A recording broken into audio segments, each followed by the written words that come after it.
I am an eternal optimist. So please, God, don't tell me that you're an eternal pessimist. I like to say I'm a realist. Oh, great. We're going to get along great. This is going to be great. This is Inside Wisconsin Sports with Trevor and Josh. Crowd is here, about to blow, waiting for me to start the show. Out the curtain, lights go up from home. Whoa! Hurts the throw, it's picked off. It's Trevon Diggs down the sideline. Nobody's going to catch him. House call. Trevon Diggs pick 6. Touchdown, Dallas. I can't believe it. They did it. The Packers did it twice. 2 Cowboys, 1 season, find their way in Green Bay Packer uniforms. Trevon Diggs, now a part of the Green Bay Packers. That call, courtesy of Steve Levy on ESPN, Monday Night Football, way back in 2021. And you are listening to Inside Wisconsin Sports with Trevor and Josh here on the Wisconsin Sports Radio Network. From the Wisconsin Sports Radio Network studios, powered by the Potawatomi Sportsbook, I'm Josh Albrecht. No Trevor Thomas today. Trevor's out, and with me, though, always happy, always so pumped when this happens, my boy Tommy Wirtz, straight from the couch. Good morning. To the airwaves. Good morning, bud. How are you? I'm doing all right. How was your New Year's, my friend? So we're going to get to this in this segment because it was boring. And I realized that that's just where I'm at. That's where I'm at in life. Oh. And some people are going to say, hey, that's depressing. Why would you approach life that way? It's not that it's like it has to be. I've always said that age is not about just the number. It's about what you do in life that ages you, right? Well, right. I bought a house. Okay, that ages you. I have kids. I got married. That ages you. I have kids. That ages you. Right. Now I was just like, it's 10:30 and I'm fighting and tired. We're fighting. I mean, you're a big morning show guy now too, so that probably messes up New Year's. And it was, just to your body, it was Thursday, bro. Yeah. Well, and so I want to know. Well, let's Let's start the show with this. I wanted to live through you. Oh, I that needed was to. I needed to. I needed to live through Tommy. Tommy, still a young gun out here, being able to have the energy to do things and go places and meet people. Oh, God. And I was like, man, Tommy, tell me you had just the best New Year's Eve. What did you do? Oh, dude, you are going to be severely disappointed. No. So I had a couple of plans up in the air, right? IT Ed and we were thinking about hanging out. Okay. That ended up falling through. Had another buddy I was going to hang out with. That ended up falling through. And my roommate had to go to a family function or something for it that night. My roommate gets home probably 10:45 and says, wake me up at 11:30. Okay. So I didn't go out until like 11:30 on New Year's. There's a bar in Cudahy that we like to go to. Went there, got there, noticed there was way too many people and left as soon as the ball dropped. So and then you just went home. And I went home. Oh, that is Yeah, I told awful. you. It was like there's no reason you should be like, let me live through Tommy. Like, Josh, you're at that point in your I'm 10 years early on that point in my life. My New Year's resolution should be I actually don't mind people as much. But it's not going to happen. You can't be me because you haven't done the life events yet. I get it. You gotta. Okay, here's what I'm not gonna let you go there. I'm gonna chop up your New Year's Eve failure. I'm gonna call it that. Okay. Because of your age. You failed New Year's. I think but New the Year's reason why is because of poor planning. I feel it's poor planning. You were relying on everyone else. Yeah. And then people kept dropping off. Yeah. And you went, oh, all right, well, I'll go here. Oh. Well, what about him? Oh. That was, you needed to come in and be like, hey, let's do this, guys. You had to take the lead. I'm also not drinking beer right now. And I don't really like liquor and hard alcohol like that. So kind of a dumb holiday if you're not drinking beer. Well, you could have given yourself a day, no? You don't give yourself any breaks? I really don't, for the most Good part. for you. Like, Hate you it's for it, just but good for you. Yeah, I understand. Was not exciting New Year's. It was fine, and I enjoyed the day off yesterday. I'm happy to be back today. Let's get back into the swing of Yeah, things. absolutely. Happy New Year's to all of our listeners out there on the Wisconsin Sports Radio Network. 2026 used to be a big thing, right? Where you'd say, like, have fun getting used to writing that on your checks. Mm. People are like, what? Kids. I don't even know how to write a check. Well, yeah, exactly. See, this is what I'm talking. This is why I'm so mad that you didn't have a more fun live New Year's, through 'cause your me. answer is- Live through me and Right. forgetting how to write a check. Ugh, brutal. All right, it's time to play catch up. Packers, Brewers, Badgers, Bucks.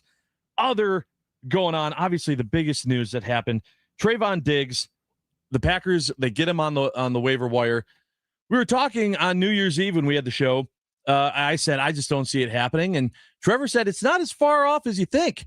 It absolutely could happen, and there aren't that many people or teams that would want the rental that would come before the Packers to get him. So they go ahead, they get Trevon Diggs, which off the bat, I was like, let's go. This is awesome. This is exciting. I feel like maybe that's just the fan in me that has been so used to the Packers not Right. going and getting the player. Yeah. To where when we have the conversation and then it happens, I'm just floored.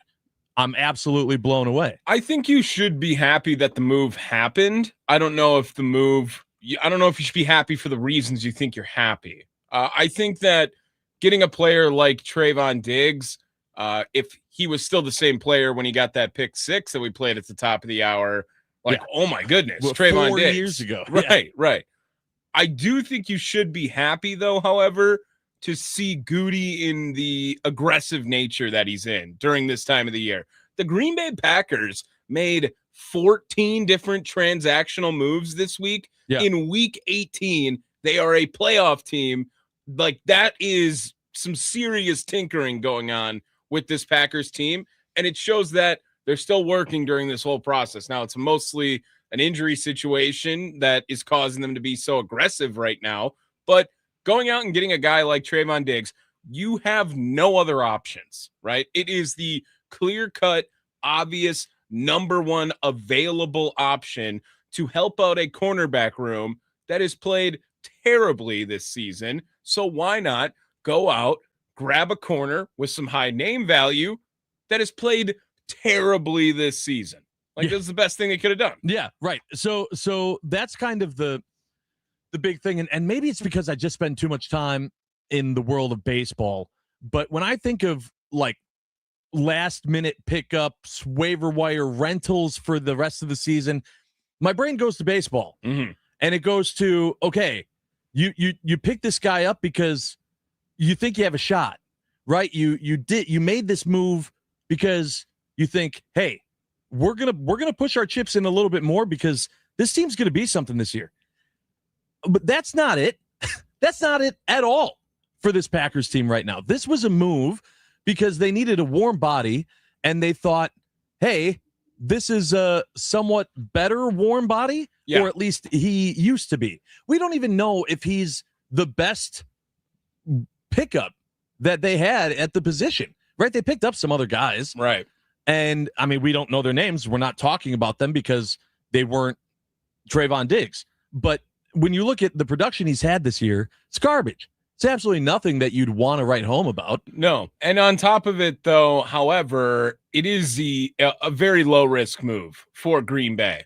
I mean, there's a very good chance that Trevon Diggs plays 2 games as a member of the Green Bay Packers this week and a playoff game, right? It's not a 0% chance. However, if he's able to impress in that time, Green Bay now has the in on re-signing Trevon Diggs if they would like to do that. Obviously, very good friends with Micah Parsons. He talked about it as well in his opening introductory, not press conference, but media availability here. And good buddy Matt Schneidman asked him about it. What level of player do you think you are right now at this point in your career? I still feel like I'm the best. How soon did you get in contact with Micah after you found out that he didn't be joining him up here? Right away. I called him right away. He was super excited for me, super happy for me. have a great relationship with my family. You know, our moms, everyone's real close. So, it all worked out. What did he tell you about Jeff Hafley and Green Bay and everything he's doing back? He told me, it's work. It's a lot different. He said I'm gonna like it a lot and I'm gonna enjoy it. And so far, I've been enjoying it a lot. My first day was out there today, and had a lot of fun. And it's a great thing to be here. It's a great thing to be here. Great thing to be here. To Trevon Diggs. So he's happy. Yeah. Shout out to Jerry Jones for the 2025-26 Packers, right? Yeah. I mean, it sure seems that way. Micah Parsons in the beginning of the year, Trevon Diggs at the end of the year. Like, if only they could get Kenny Clark back somehow. That'd be the trifecta. So we have Trevon Diggs now. He's saying it's a great thing to be here. Matthew Golden might not be feeling the same way. Dude, Matthew Golden, man. Adam Stenovich yesterday, his comments on Matthew Golden and his role heading into the postseason. Right now, like, he will. And the good thing is the last couple of weeks we've seen just like his rapport with Jordan, making plays out in practice. But it's tough right now. Like, it honestly is, because you got Christian, you got Romeo, you got Jay Reed back. Like, these guys have got really good experience and they're really good players. And, those are the guys you're leaning on right now. And I think Golden's got a really bright future. He's very talented, and his time will come. But I think right now, just with the room the way it is, he's not going to be in that premier role when the playoffs come around. So but again, if you told me he was the number one receiver on a play, I'd be very excited about it too. Like, we have a lot of really good options when it comes to wide receiver right now, which is a blessing. Okay, Josh, like, there's two avenues we can go down here, Josh. Yeah. Number one is, why the hell did you even say this out loud?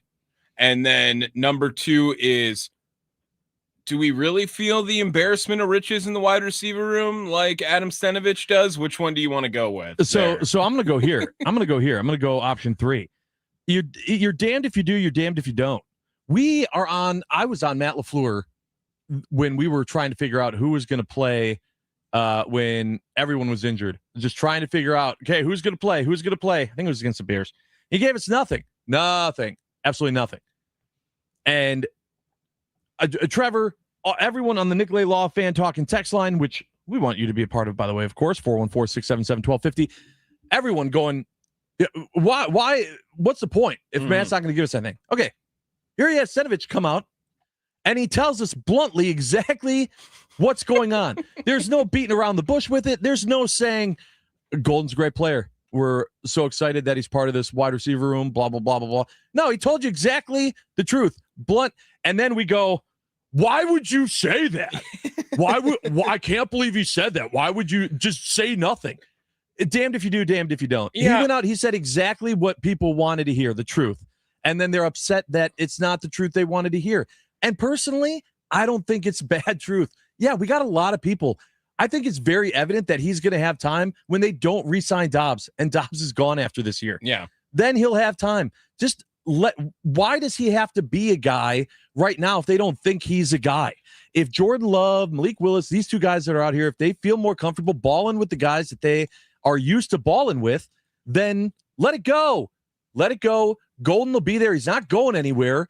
And to be honest with you, our wide receiver room is not the issue with this team. No, it's one of the better parts. Yeah. I think that the Matthew Golden being not part or not in a premier role for the postseason, and Bo Melton out here dropping passes that Clayton Tune throws to him, that rubs me the wrong way. I'm sorry. And Bo Melton's a guy that they brought on this team to play cornerback, and he is now on the opposite side of the ball where he has experience in the NFL. Don't get me wrong, but he is getting more attention in the later stages of the season than a guy you took with the 23rd overall pick. And the Packers itself, the first round pick over the last few years, a little bit disappointing in their rookie year every year. So it is the same process we're going over, but after this past year was Matthew Golden, the year before Jordan Morgan, right?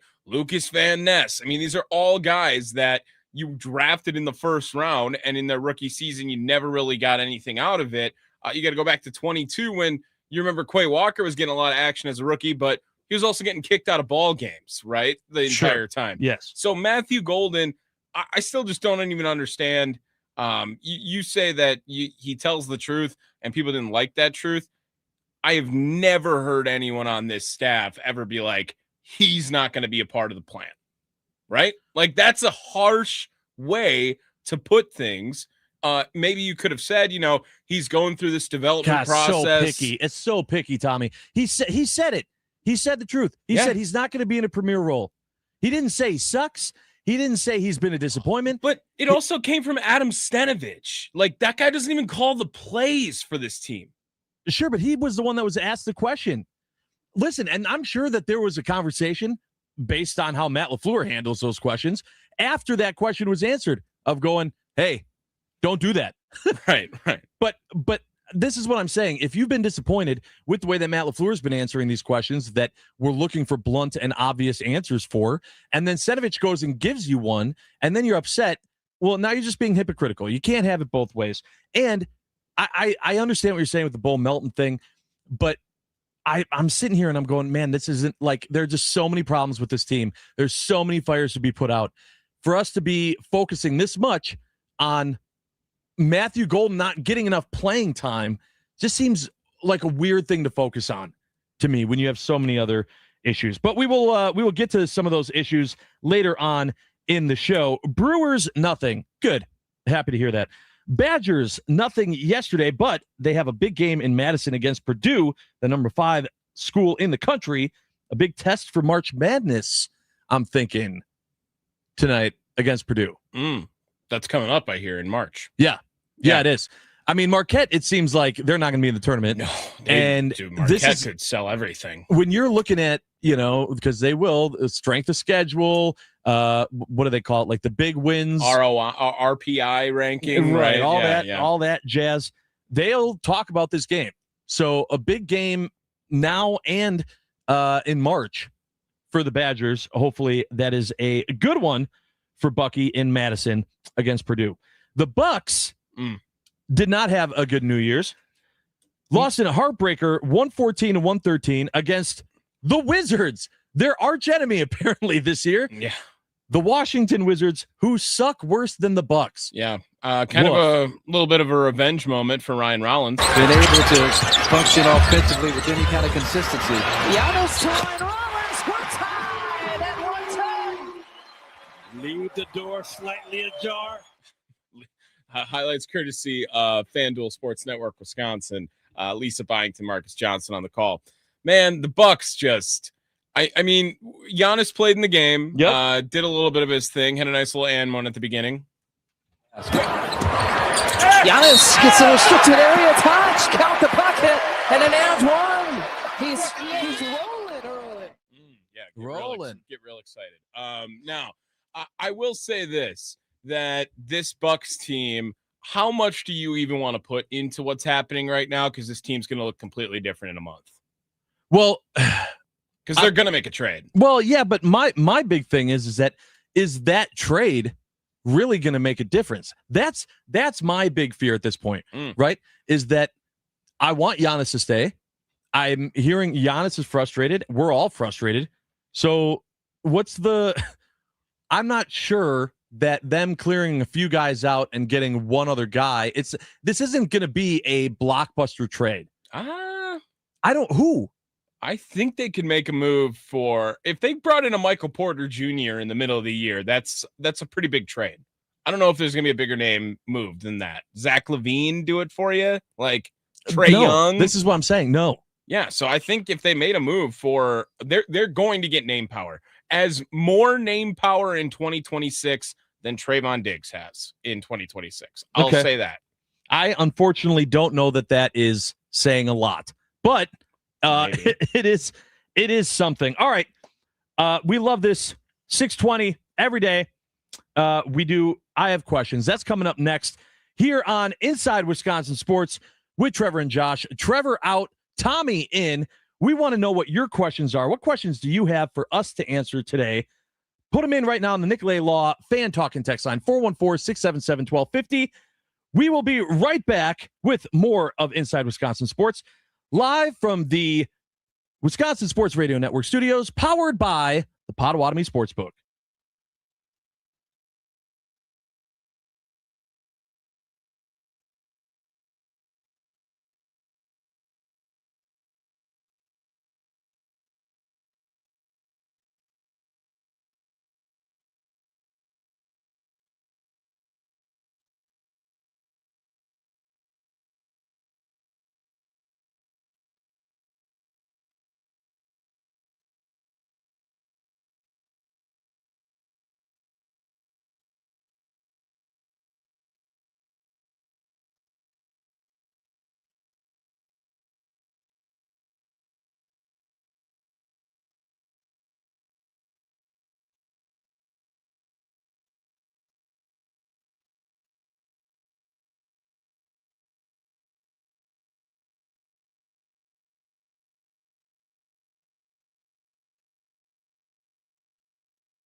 Welcome back. Inside Wisconsin Sports with Trevor and Josh on the Wisconsin Sports Radio Network. Josh Albrecht here. Trevor Thomas out today. Tommy Wirtz in for him. Happy to have Tommy alongside, as well as all of you on the Nicolay Law Fan Talk and Text line, 414-677-1250. If you have a question, you woke up maybe New Year's Day and you went, man, I got questions. Maybe it was last night. You woke up this morning, you had questions. Now's when you want to get them in there, because this is indeed when we say, I have questions. When things just don't add up, Trevor and Josh ask the hard questions or just point out how messed up stuff is. I only have one question. Can you fly this plane and land it? Surely you can't be serious. Do you view this season as a failure? You asked me the same question last year. What's the most important question the Badgers have to answer Saturday? This is a great question. Oh my God, this is a great question. It's time for I Have Questions on Inside Wisconsin Sports with Trevor and Josh.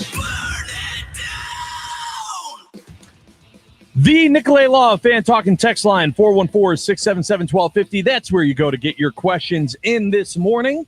Already loving all of the participation. First and foremost, shout out to Terry in Ashwaubenon listening, saying, first-time listener, love the show. Well, thank you. Terry, look at that. He doesn't even know that Trevor exists. Eat it, Trevor. Yeah, huge fan. Huge fan of the show. Appreciate you. All right, it's time for I Have Questions. 262 has one here. How much of the Diggs play in Dallas is because of the DC change in Dallas? And maybe he just needed a change of scenery. Well, we're hoping a lot of it. that would be a bonus for sure. Just looking at something back, Trevon Diggs currently in 2025 is playing about 81% of the available snaps any game he's active on the defensive side of the ball. That is a career low for Trevon Diggs right now. So in his action, he has been limited already in Dallas for sure. And there was some beef going on actually because he's from the DC area, that things went down when he tried to stay there. I think it was for Thanksgiving or something like that. And I think he Christmas, wanted to get out of there. Commanders, Christmas, that's what it was, right? He wanted to get out of there or stay over there. They didn't let him to, and yeah, it was just time for a change at some point. But he has been very poor when targeted this year. He's given up the perfect passer rating. On top of that, looking at some of his other counting stats that you can look forward to into 2025, he has no interceptions yet. He has no forced fumbles, no tackles for loss, anything along those lines. It has been a rough game so far. Actually, he does have one tackle for loss. That came in overtime against the Green Bay Packers. Oh, sorry. In that one That's game. Only one all year. How convenient. Yeah. All right, 920. My question is, who do opposing QBs pick on, Diggs or Nixon? Yikes. Well, that's kind of it, right? Is that as it is, we didn't feel great about the secondary on this team. They haven't been having a great season by any means. So adding Diggs to the mix, I don't know that it makes anything better, but does it make anything worse? I would argue that the back end of the year, and maybe as we started to learn more about this team in hindsight, that the seasons have been poor. There was a point in the beginning of the year where you could say like, oh, Keyshawn, like not a bad game, or Carrington Valentine, way better than we've seen before. Ultimately, their true colors revealed themselves. And after Halloween, everyone takes their costume off. You know exactly who they are. Yeah. I mean, would you rather them try to at least pick on Diggs at this point? I'm sick of the same story with Keyshawn Nixon, where every time the ball is thrown to him, his back is turned and he's not looking, or Carrington Valentine when he's targeted and the guy catches it and he can't tackle him or bring him down. So quite frankly, go ahead, go try to pick on Trevon Diggs. Let's see if there's a little bit of new momentum. You know who did get an interception in his first game, being a late transaction corner? Asante Samuel with Pittsburgh a couple of weeks ago. So go ahead, pick on him, try.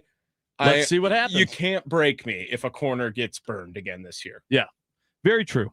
All right, Tommy, you had a question today. I did. It's something that I was testing the waters out on. on Wednesday on Wisconsin Sports Wrap Up. And I wanted to go back, and I know we were looking back at 2025, and maybe we can set this question up for 2026. What Wisconsin general manager will have the best 2026? Because I think 2025 showcased that Wisconsin, at minimum, has aggressive-natured general management, and that is a positive to have in your sports franchises.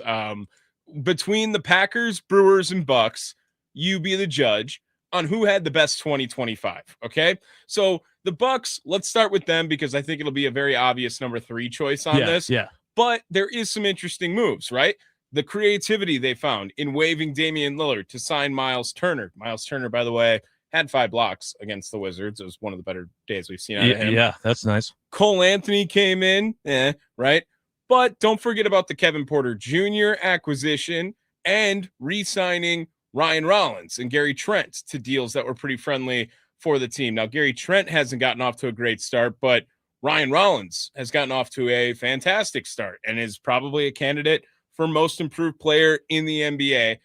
And if 2026 is anything that we're hearing in 2025, the Bucks are going to be the most active immediately during all of this. That's what the Milwaukee Bucks did. Now, the Packers and the Brewers, I think there's a little more of an argument. The Packers, if you go back into 2025 to the latest transaction, you get Trevon Diggs, right? That happened on New Year's Eve. Everyone's excited for the move. Yep. It is 2025. They obviously have the Micah Parsons trade at the beginning of the season. Take the good with the bad. Aaron Banks, Nate Hobbs in free agency, and of course Matthew Golden in the draft in Green Bay. I think that that's a pretty good year for Brian Gutekunst, and hopefully 2026 he does the same. The Brewers had the best record, team history. Quinn Priester trade, no one thought that was going to work out. Andrew Vaughn trade, no one thought that was going to quite work out the way it did. Devin Williams was traded for Caleb Durbin, which eventually turned into Brandon Lockridge when they flipped Nestor Cortez during that.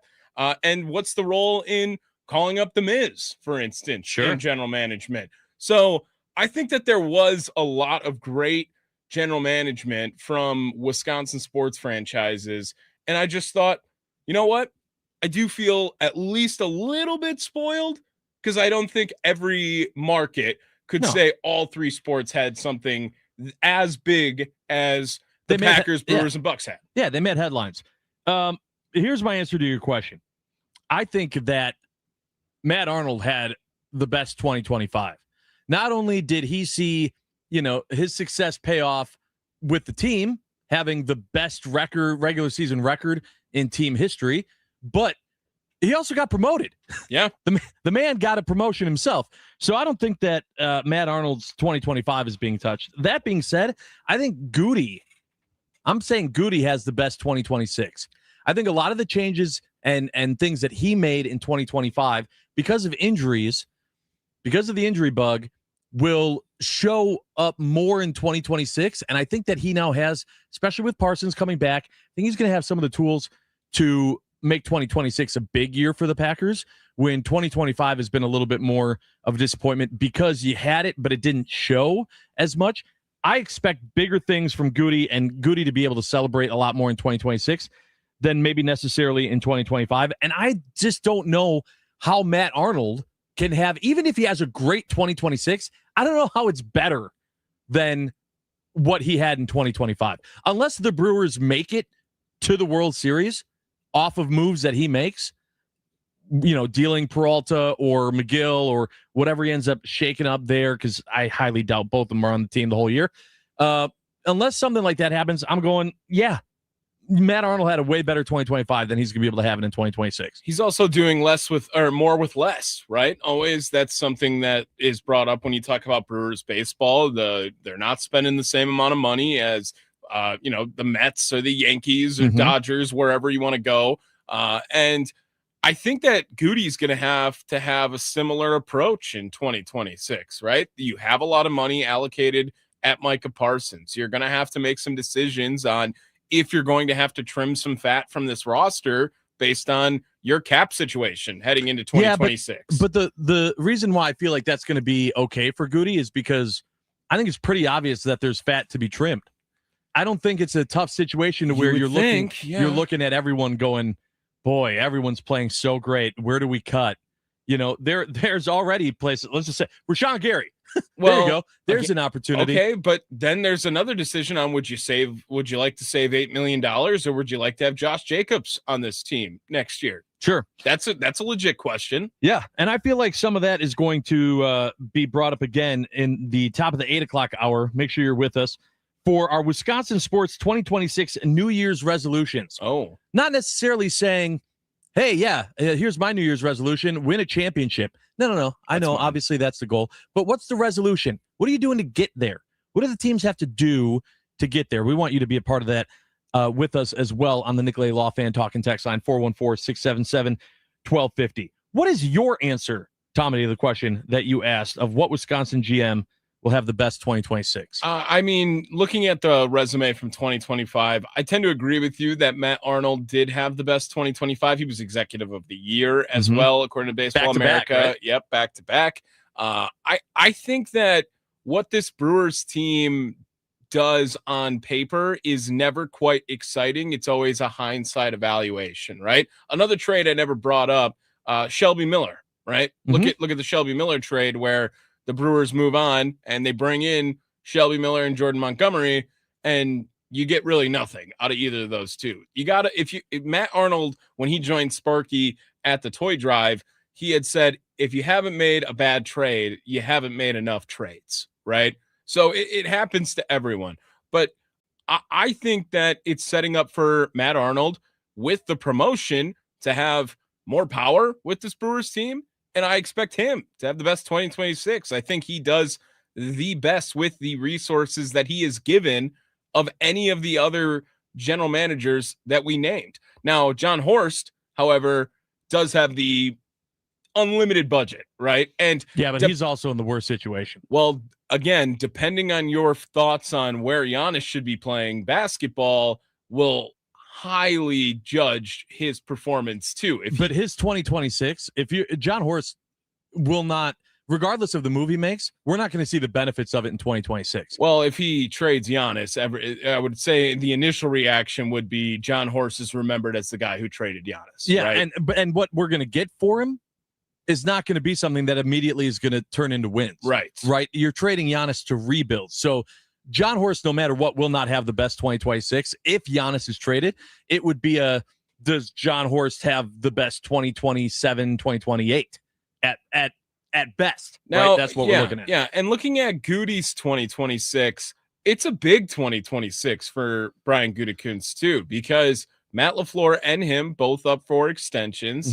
I would assume Goody gets one probably before the season. I agree. And you're going to have to live up to that, right? Now you have to do, again, more with less. You traded away first-round pick the next 2 years. You're going to have to figure it out deeper in the draft like he usually does as opposed to earlier in the draft. You have to make a decision on where do you go to address some of these issues that we've seen with this team. Are you able to figure out the head coaching situation? Are you going to bring back Matt LaFleur? Is Jeff Hafley going to be a part of the future plans? I would say that there's more pressure under Brian Gutekunst than any of the other names that we named. But on top of it, I have more faith in Matt Arnold to have a better year as a general manager. So I'm looking at it like this. If you're right about Matt Arnold having a better 2026, I'm worried that the reason why he did isn't because he had more success. It's that Goody had more failure. And therefore, in the comparison, Matt Arnold had a better 2026 because Goody has all of the tools available to him. Sure. All of those guys coming back from injury. On paper, the 2026 Green Bay Packers should look absolutely stellar. Yeah, but also in Brewers fashion, if Matt Arnold is making a trade for Angel Zerpa, he probably knows something we don't know, right? And everyone's like, I liked Isaac Collins. Yeah. I liked Nick Mears. Well, he's been doing that for years. And all of a sudden, Quinn Priester ends up on the roster and is a huge reason why the team wins the most games ever in franchise history. Andrew Vaughn, Who the hell thought Right. Andrew Vaughn was going to be good at baseball? 1,000%. And that's why I'm saying Matt Arnold hit so many times that to repeat that in 2026, I feel like is going to be difficult to do. And so that's why I'm saying I don't think that Matt Arnold's going to have a bad 2026. I'm just saying it's going to be hard to live up to the expectations unless Goody doesn't take advantage of what he has in front of him. One more thing. How much credit does Matt Arnold get for Pat Murphy winning Manager of the Year? Any in your eyes? He can have a little bit. Just a little bit, right? Just a little bit. I mean, I'll give him like 10%. Yeah. Like, can you put that on his resume? Like, he was probably a part of the decision to hire him? I don't think he has to. Yeah. I think back-to-back Executive of the Year, you can just write that in crayon on a piece of paper and hand it to your next employer, and they'll be like, oh, very nice. Very nice. Back-to-back in-person toy drive participant. Yeah. Maybe that like really small on the bottom. That's at the top. Before chronological order. Okay, you're right. It's been a while with resumes. Thankfully. All right. Coming up next is the most electrifying sound, and it's college football. We got some college football to talk about. A lot of excitement in the CFP happening since the last time Inside Wisconsin Sports with Trevor and Josh was on your radio. Thank you so much for joining us here. Stay tuned. We have a lot more coming up. We are live from the Wisconsin Sports Radio Network studios, powered by the Potawatomi Sportsbook.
Welcome back to Inside Wisconsin Sports with Trevor and Josh.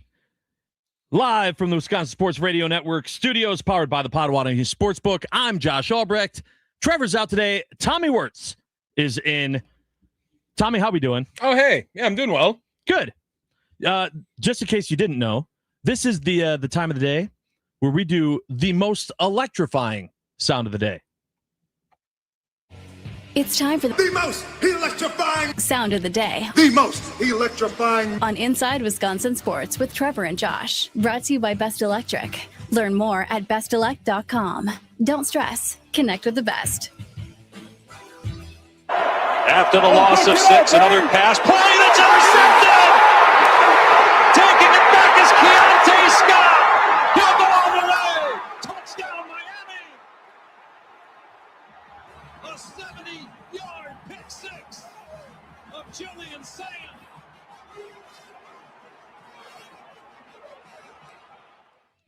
And that Keontae Scott 70-yard pick six for Miami over Ohio State in the Cotton Bowl. Credit to Dave Pash of ESPN.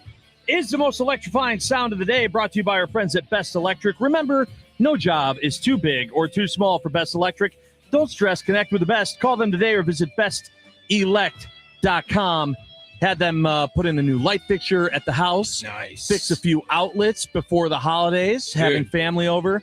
Came in the clutch. It's just so nice, like, being like, yeah, can you knock that out? Can you knock that out? It was awesome. Best Electric. Don't put it off. Don't put it off anymore. You've been living with it for too long. Don't put it off. No job too big or too small. Bestelect.com. They'll take care of you. See, you get mad at me. I'm trying to live through you. Like, I don't own my house, but I live in a house that pretty much, like, do whatever you want to it. And I'm, like, been putting shelves up. That's good. Like, I put together a table. Like, I mean, kind of like DIY Tommy going on right now. So Best Electric, I don't know what I'm doing with electrical stuff. So if I had to put a light fixture up, don't do that. No, not doing it. I want you to keep working on building shelves and stuff. That's good. Yeah. Don't start messing with the electricity though. That's no one is touching me on my drywall anchor game. I'm ready. You're done. there. I'm locked in. That's good. I worked at Ace Hardware. No big deal. Attaboy. Let's go back to the Nicolay Law Fan Talking text line 414-677-1250, where we had the 414 saying, who would have guessed in 2019 that in 2025 the Badgers wouldn't be in a bowl for the second straight year, and IU would be 2 games away from the national title? Jeff in Fox Point. Yeah. I mean, Indiana, not only are they 2 games away, they're the favorites now. Like, they dominated Alabama. Again, Indiana dominated Alabama. There was one team left, I believe, I can't remember if it was FBS or the SEC. Like, Alabama had not had a 35-point loss since the turn of the century. That had not happened. And Indiana went to the Rose Bowl, dominated. Kurt Signetti is a psychopath. Fernando Mendoza is going to run for president one day with how he gives his post-game speeches on ESPN all the time. And quite frankly, Indiana is just the toughest team left, I think, in the college football playoff. With that being said, it was a fantastic last couple of days, and 100% I see an avenue for maybe the first time where 4 teams can win the national championship. Yeah, and so that's, for a long time, I've been off on college football because I've just been like, the structure doesn't work for me. It just doesn't work, and, you know, I'm if my team's not in it, like, I'm not I don't live in SEC world. I'm not like worrying about the other teams or just the product in general. And people have been saying it's not perfect, but it's way better than it was. And I think that they're right. Looking at just some of the play that we saw, the upsets, I always love seeing Ohio State lose. So that was enjoyable. Right. A big upset, right? Pretty big upset. Yeah. I mean, they were 9-point favorites in the ball game, and then Miami dominated, was never trailed in the ball game the entire time. And, you know, this is now continuing on of this bye week narrative. Is it helpful in the college football playoff? Indiana, the first team to ever win a game, now 1-7 in those games for the teams getting a bye since the 12-team playoff became a thing. And it'll be interesting to see, and we'll have a conversation at some point about, do we think that the Badgers could ever get to the point in which Indiana has, or is it just a pipe dream? They should have. If Indiana can do it, anyone can do it, right? That's exactly what a lot of people are saying. Shout out Ole Miss, and shout out Lane Kiffin, who just made $500,000 with Ole Miss winning yesterday. You know that story? He's got all the incentives in his contract. Yep. He will get $1 million if Ole Miss wins the Natty. I kind of want Ole Miss to win the Natty, not because I want Lane Kiffin to get I was richer. going to say for Lane Kiffin, he's fine. He's going to be fine. It's kind of a middle finger with a $1 million check at the nail. Yeah, that's fair. It is just in case you didn't know. Do you know that today's Friday? Tommy? Yeah, I hate this time of the year. I have no idea what day of the week it is. Well, let me tell you, it's Friday. It's a football Friday, and Packers beat writer Matt Schneidman of The Athletic and Packers play-by-play announcer Wayne Larrivee both joined 9 to noon with former Packers fullback John Kuhn this morning at 10 and 11 on the Wisconsin Sports Radio Network. Man, if that isn't a good enough reason to tune into the Wisconsin Sports Radio Network all day long, you won't want to miss that. You also won't want to miss the morning mind dump. We got a lot of things to talk about. Trevon Diggs, what this game means for the Packers. Does it mean anything to anyone? We're going to talk about it when we return on Inside Wisconsin Sports with Trevor and Josh, live from the Wisconsin Sports Radio Network studios, powered by the Potawatomi Sportsbook.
I am an eternal optimist. So please, God, Oh, don't tell God. me that you're an eternal pessimist. I like to say I'm a realist. Oh, it's great. We're going to get along great. This is going to be great. This is Inside Wisconsin Sports with Trevor and Josh. Crowd is here, about to blow, waiting for me to start the show. Out the curtain, lights go up from home. Whoa! Hurts the throw, it's picked off. It's Trevon Diggs down the sideline. Nobody's going to catch him. House call. Trevon Diggs pick 6. Touchdown, Dallas.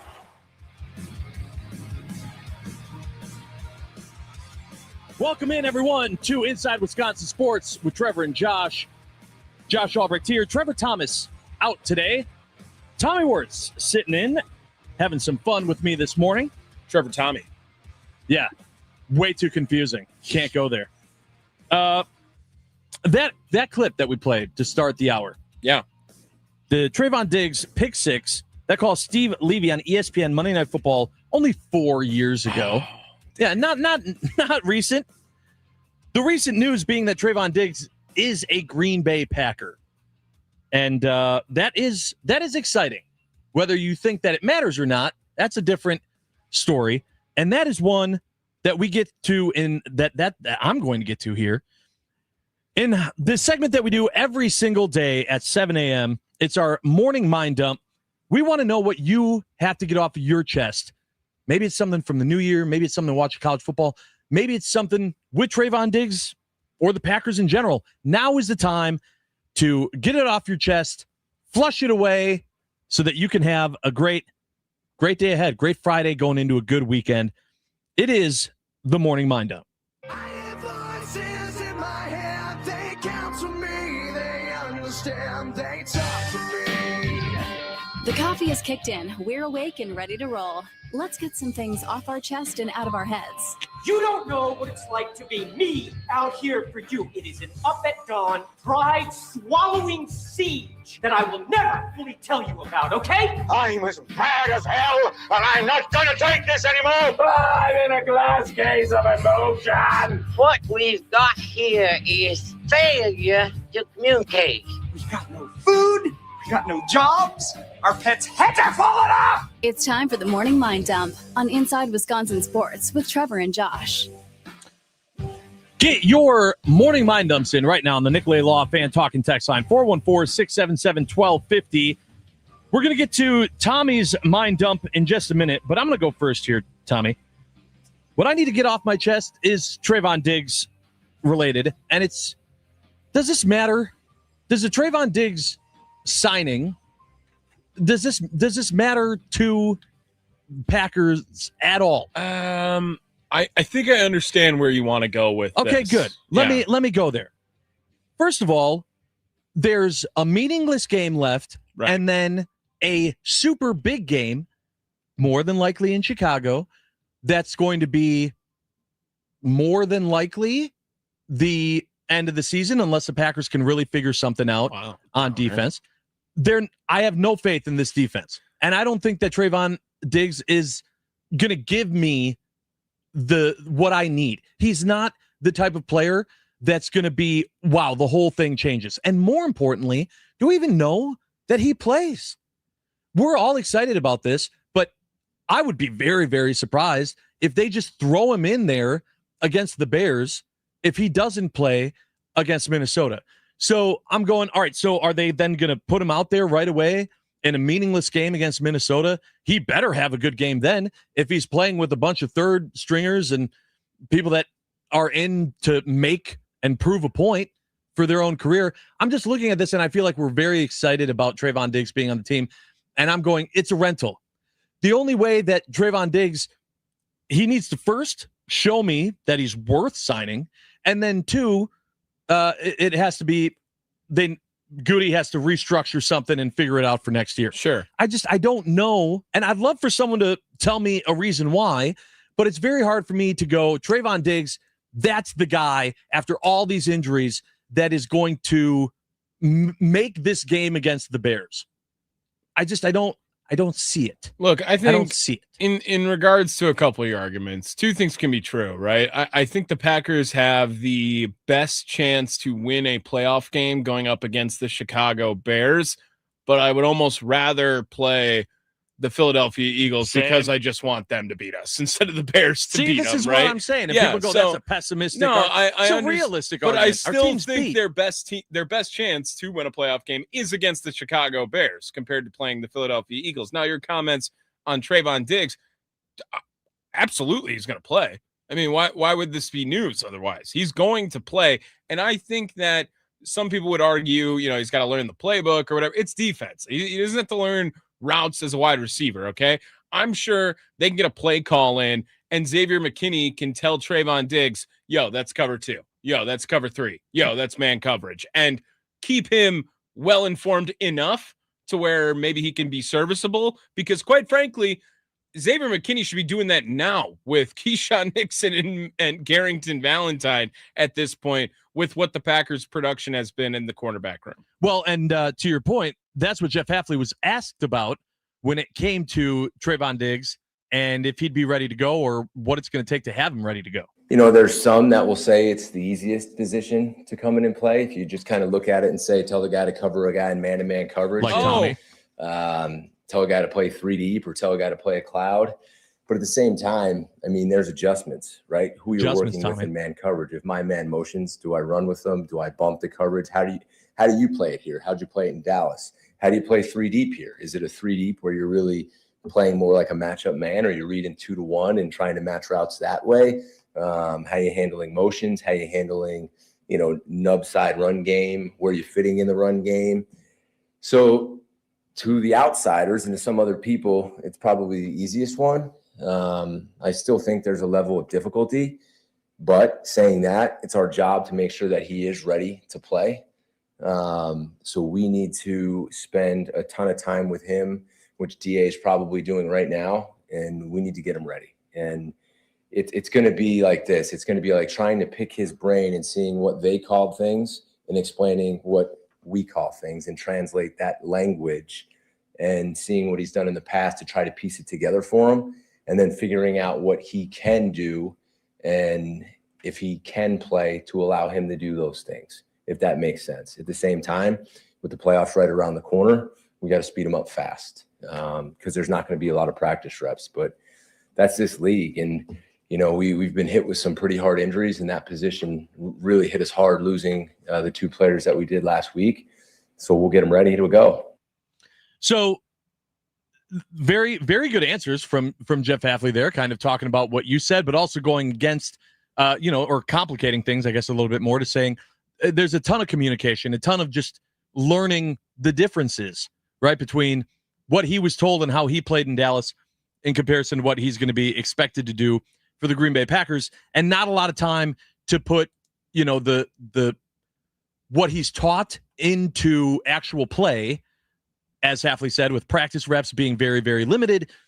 And then, the playoff game is here, right around the corner. So I want to know. Let me know. Nicolay Law, Fan Talking text line, 414-677-1250. Is anyone looking at this Trevon Diggs signing and going, this matters. This is huge. You can, of course, also be a part of the show on Twitter and YouTube at WI Sports Radio. That's where Timothy is on YouTube, and he says, it matters for next year. I would argue that it matters way more this year because we don't even know if he's going to be a part of the team next year. Correct. And he's not going to be a part of the team next year if he does not perform this year. If he gets 1 interception, is he going to get a contract? Maybe. Right? Based on how bad the secondary's been? Yeah, probably. That's the cornerback room as of right now, I don't think Carrington Valentine has one. Does he have an interception? But Keyshawn has the one, obviously, at the end of the Bears game. And other than that, I don't even know. Yeah. They've got nothing from that position. So if he gets 1 in a 2 guaranteed game stretch, all right, cool, stay here. Why not? I will tell you, if he gets the reason why I said maybe was because it would depend on the game. I think if he gets a pick in the game against the Bears, because that game means everything. If he has a good game and a pick in the Vikings game, knowing who their quarterback's going to be, knowing that game means nothing to either team, right? It's almost, you could call it a preseason game, essentially.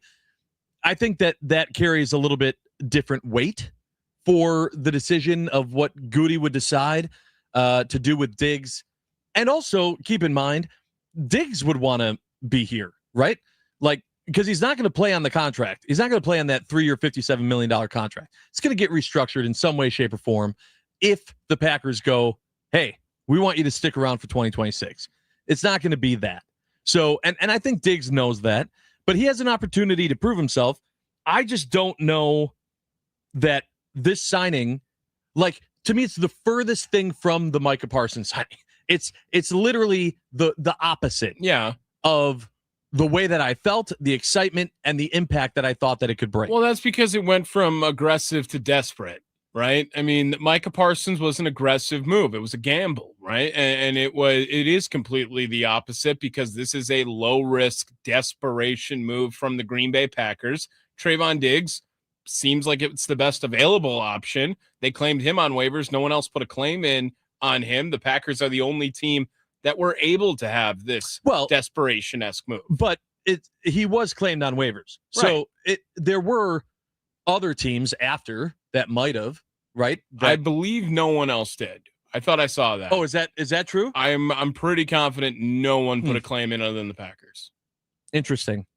I mean, to be fair, though, do the other teams need him? Right. Like, the Packers are in such a dire need for the position. I don't think that's alarming that no one else put a claim in.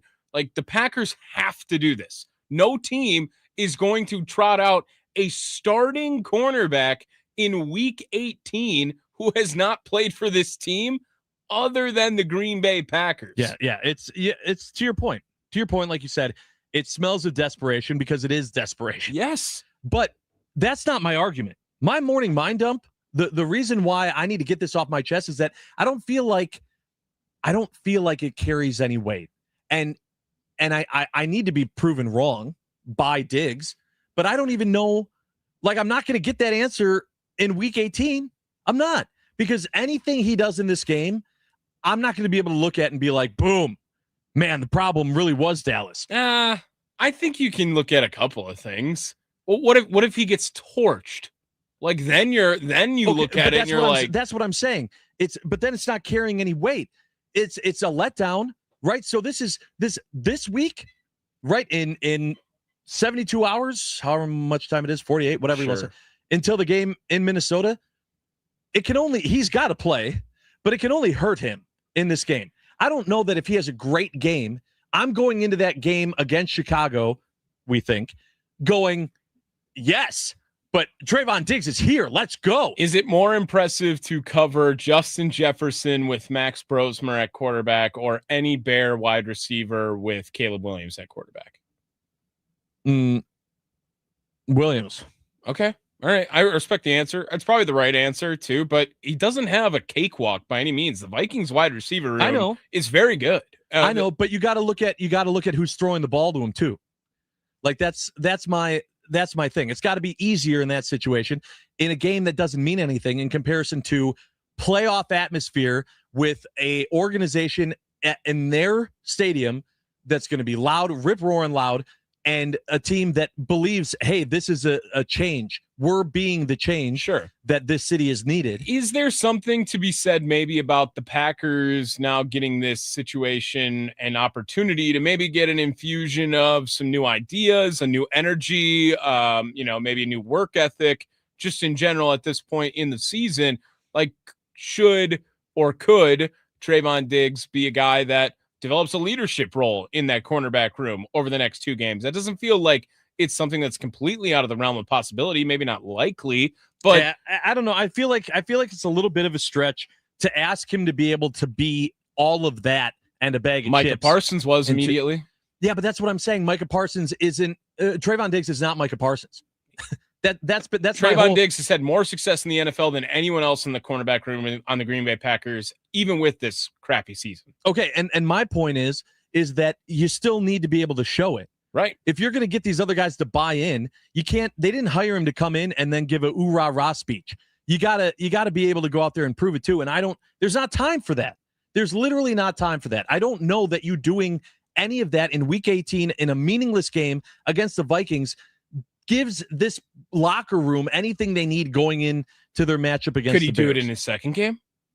His second game is against the Bears. Yeah, could. I'm telling you, if a guy came into a locker room right before the postseason and then had a pick six like in the postseason, I mean, that would immediately turn heads.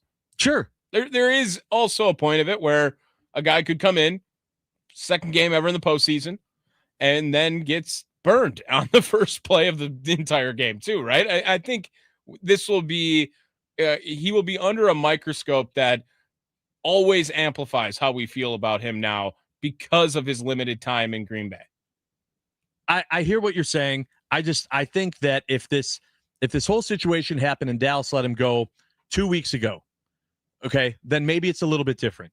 If he plays in the against the Ravens, even if it didn't make an impact, to just have him be there in a game that meant something before the game that everyone's been looking forward to.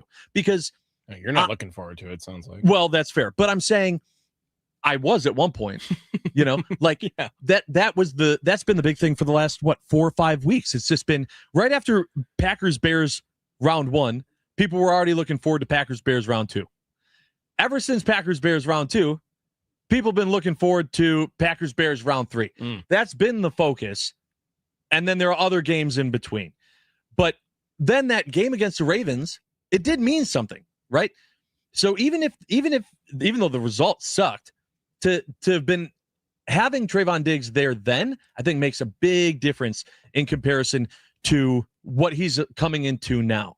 And the fact that people are already like Tim on the YouTube stream chiming in saying it's for next year. Yeah, that is all what I'm saying is that is the mentality that I think is a normal mentality to have, but it makes more of my point. You're talking about a rental and it meaning for next year, meaning it doesn't matter now. So it's just hard for me. I'm not trying to be a Debbie Downer on it. I'm happy that they did it for the sake that the Packers don't usually do it. I'm just saying the Packers are in such a situation that this is a desperation move that doesn't necessarily take them back to the top. I don't see Vegas changing the line on the Packers and Bears game based on Trevon Diggs being in a green and gold uniform. Maybe instead of desperation, we should call it survive or die. And maybe that's just what we should call it. Like more than likely, you just fall over, right? It's a fight or flight situation. Sure. Maybe they fight, Josh. Maybe they fight. Well, they have to fight. They better fight. They didn't fight against the Ravens. Yeah. And I think that stings a lot. and I don't know that Trevon Diggs makes that sting go away. Just a quick PSA for all of our listeners. Inside Wisconsin Sports with Trevor and Josh is also a podcast. You can find us anytime on Apple Podcasts, Spotify, or wherever you get your pods.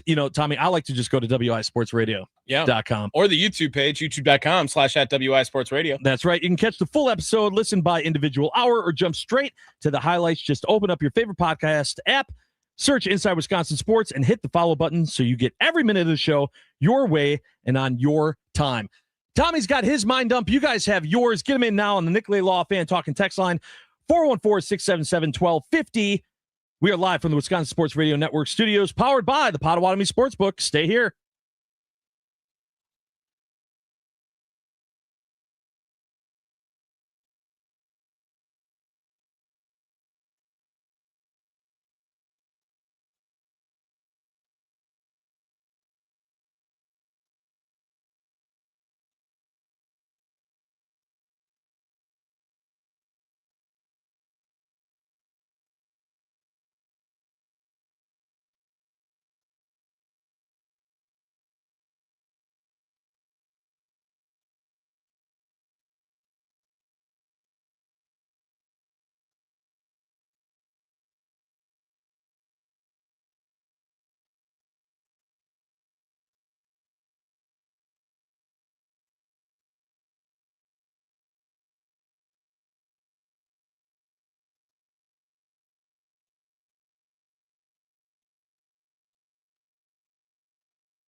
Welcome back to Inside Wisconsin Sports with Trevor and Josh. I'm Josh Albrecht. Trevor out today. Tommy Wirtz in for him. Mm-hmm. Thanks for being here, bud. Oh, I love my job. It's awesome. Yeah. Seriously, I didn't mean that to sound sarcastic. Okay. I was Hey, like, let me tell you something. did come off a little bad there. Let me tell you something that is serious. We are statewide on the Wisconsin Sports Radio Network. Did you know that?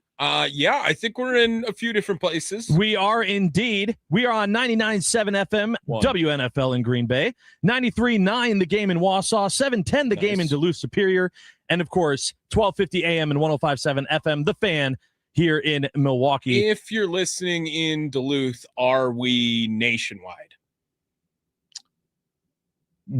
Why? It's multiple states. Oh. Are you allowed to say nationwide then?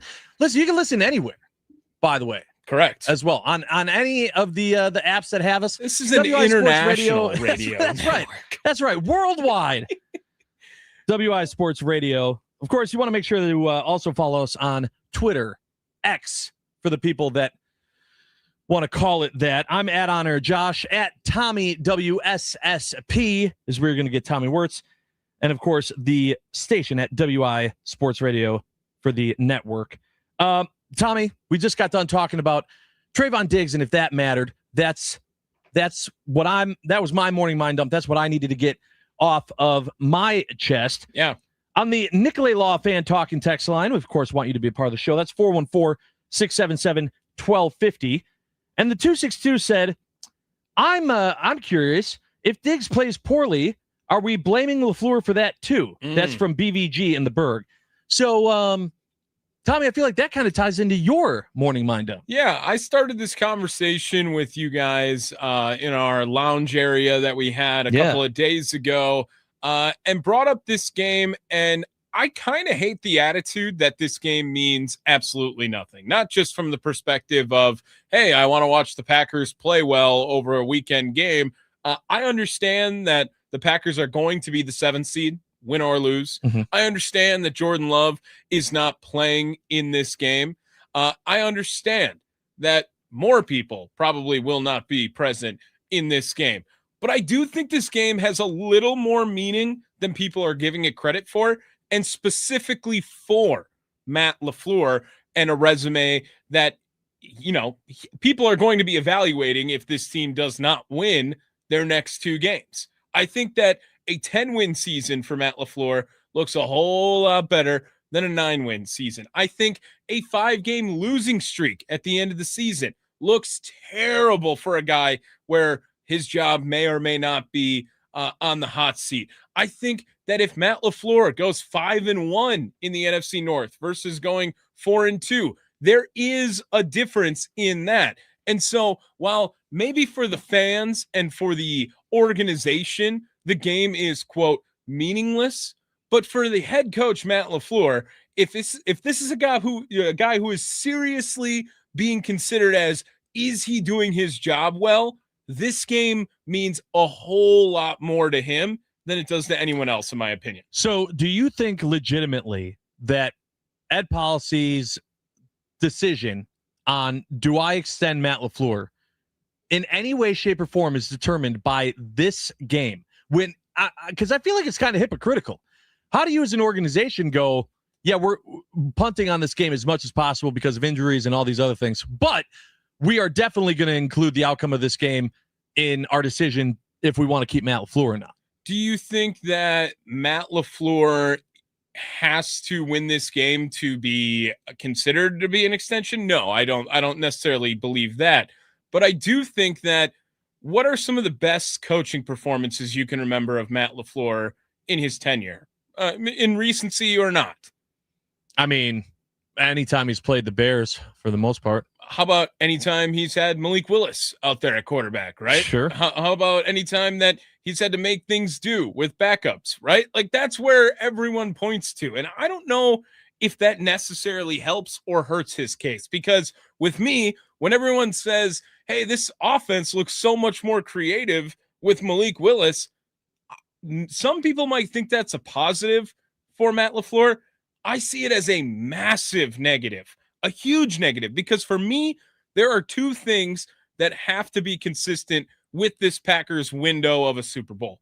And that is Micah Parsons is going to be leading the defense, and that is Jordan Love is going to be leading the offense. Those are two non-negotiables for me as far as what the plan should be for Green Bay to ultimately reach the top of the mountain.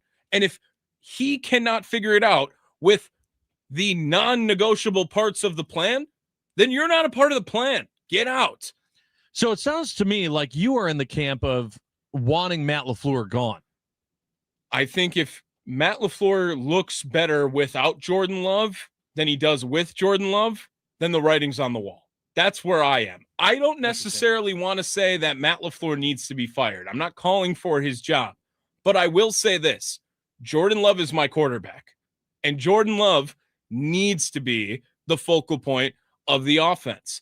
And so when Malik Willis off the couch can come in and execute what Matt LaFleur wants to execute, he somehow gives that message to Malik Willis better than he does to Jordan Love. And some people want to claim it's because Malik Willis is a better fit with Matt LaFleur and his offense. Great. You know what, Malik, when you're in Miami next year, go ahead, bring Matt LaFleur with you then, because I need someone who speaks fluent Jordan Love. And that's why I would love to see Jordan Love get a snap or two in this game. He's not going to, obviously, but I would have loved to have seen Jordan Love coming off of 2 games, a game of the concussion and getting knocked out against the Bears, just to like give him a drive, give him a half, whatever you want to do. You can't risk his injury. I understand that. But I really hate that I still am wondering if Matt LaFleur and Jordan Love are on the same page. I understand that frustration, and I think that you make some fair points. However, the same way that we said that this game for Trevon Diggs against the Vikings isn't going to be able to show any positives more than it is negatives. He has to play, but if he has a great game against the Vikings, it's not going to cement anything for him. I kind of think the same thing goes for Matt LaFleur. I think this game against the Vikings, if they go out and they have a good game and they win, I don't think that it makes a bit of difference. I think that if they go out and they get embarrassed, that maybe, but even if they lose the game, I still feel like it's not going to, it just doesn't look as pretty on paper. And that's about it, right? When you look at the season as a whole, to your point, saying the difference between going 5-1 or 4-2 in the division and ending the season on potentially a 5-game losing streak instead of a 1-game losing streak. I understand that can also, on paper, it makes a big difference. I'm also hoping that Ed Policy, when he makes his decisions, isn't looking at that. I'm hoping he has a lot more information that he's making that decision on. Do you believe that if Matt LaFleur is to lose this game and lose the Chicago game, it is a worse look than if he is to win this game and lose the Chicago game, or it is equally the same in your mind? think it's equally the same. Do you think that the decision of keeping Matt LaFleur weighs on the result of the Chicago game? I think that if they get embarrassed in Chicago, yes. I think if it's close, no. I really don't. What if it's Philadelphia? The same thing. Okay. I really don't think that, realistically, I don't think that they move on from Matt LaFleur. The only reason why I could see it happening is if Ed Policy is all in on Jeff Hafley and they're like, we can't lose Jeff Hafley, so if we have to take a chance. But the problem is that if you make Jeff Hafley the head coach, he's a defensive mind. Right, and I don't think I'm necessarily advocating for Jeff Hafley needs to be getting this job. I also think that there needs to be a huge distinction on what the decision is with Matt LaFleur. Matt LaFleur is heading into the final year of his contract. So the decision is not necessarily keep LaFleur or fire LaFleur. It is fire LaFleur or extend LaFleur, right? Like, you are signing up for more years of this, right? As opposed to, do you want to nip it in the bud right now? That's where I have the distinction of, I don't know if I'm ready to extend him. And could he make that decision easier for me after these 2 games if he should be extended or not? I don't know if I feel that. I don't think there's he's got to win 2 playoff games if he wants an extension. Oh, wow. See, I think that if with this team as beat up and bruised and battered as they are, I think if Matt LaFleur comes away with one win, more than likely over the Bears, but even if it's over the Eagles, if they make it through the wild card round, I think Matt LaFleur isn't going anywhere. And I would put money on that. I personally think he's not going anywhere anyway, unless, like I said, it is such a terrible loss, like a Carolina Panther-esque game. Or like a Cleveland Brown-esque game. No, not even if it's a Cleveland Brown-esque game. A Dallas Cowboy-esque not tie. even like it's or like if that. it is a Baltimore Raven-esque Maybe game. a little bit more towards the Baltimore. Or an ultimate collapse, like a Chicago Bears-esque game. Like, all of this happened this season, Josh. Like, that's a lot to happen to a guy who should be feeling like, well, no matter what happens these next two games, like, as long as we don't lose ugly, he should be sticking around. This all happened this year. I understand, but it's very difficult for me to. You're looking at this from one angle. As a realist, I'm looking at it from all of them. Oh, okay. It's also very different with all these injuries. You can't ignore the fact that he's not out there, right? So he's having to change things, and then the players need to go and execute. When the medical cart is coming out every 5 minutes to take someone away for the season, all right, that changes a lot of things. Matt LaFleur, although not necessarily in the playoffs, but he's had success in Green Bay. So you're impressed enough to say, yep, he should get an extension. I'm saying I don't know that I love it, but I don't think that he's done enough to throw it away. I don't think, especially if you don't think that Hafley's going to be the next guy. That would be the only reason. No, what? I want an offensive play caller. I want a guy that comes in and takes control. I want the new Kingsbury. I want the new Ben Johnson. Like, that's the shiny toy now, Josh. Everyone wants the big wheel, right? When it comes out. If you give me the little mouse on a motorcycle, I can't use that during the Christmas season. I need to be in love with my gift. Am I in love with Matt LaFleur right now? I'm not. I am not. Do you think that if the Packers moved on from Matt LaFleur goes in as a head coach somewhere else? Absolutely. Wish him the best, too. I think it would happen within 5 minutes. Yeah. Okay, good. So the things, like, people go out and succeed other places. Look at Sam Darnold, right? He was never good on the Jets. Should the Jets have kept Sam Darnold and waited until he was good? Like, they'd be way set back. Oh, good thing that they're way ahead of schedule now. Yeah. But anyway, I'm just saying, like, sometimes a change of scenery is best for both parties. So do you think, to your original mind dump, do you think that Matt LaFleur, that this game against the Vikings, I think it matters. You think it matters? I think it matters. Okay. I'll say that. I don't want to say it matters a lot. I don't want to say that it's the most important game of the next two, right? But I'm going to say it matters. It's not meaningless.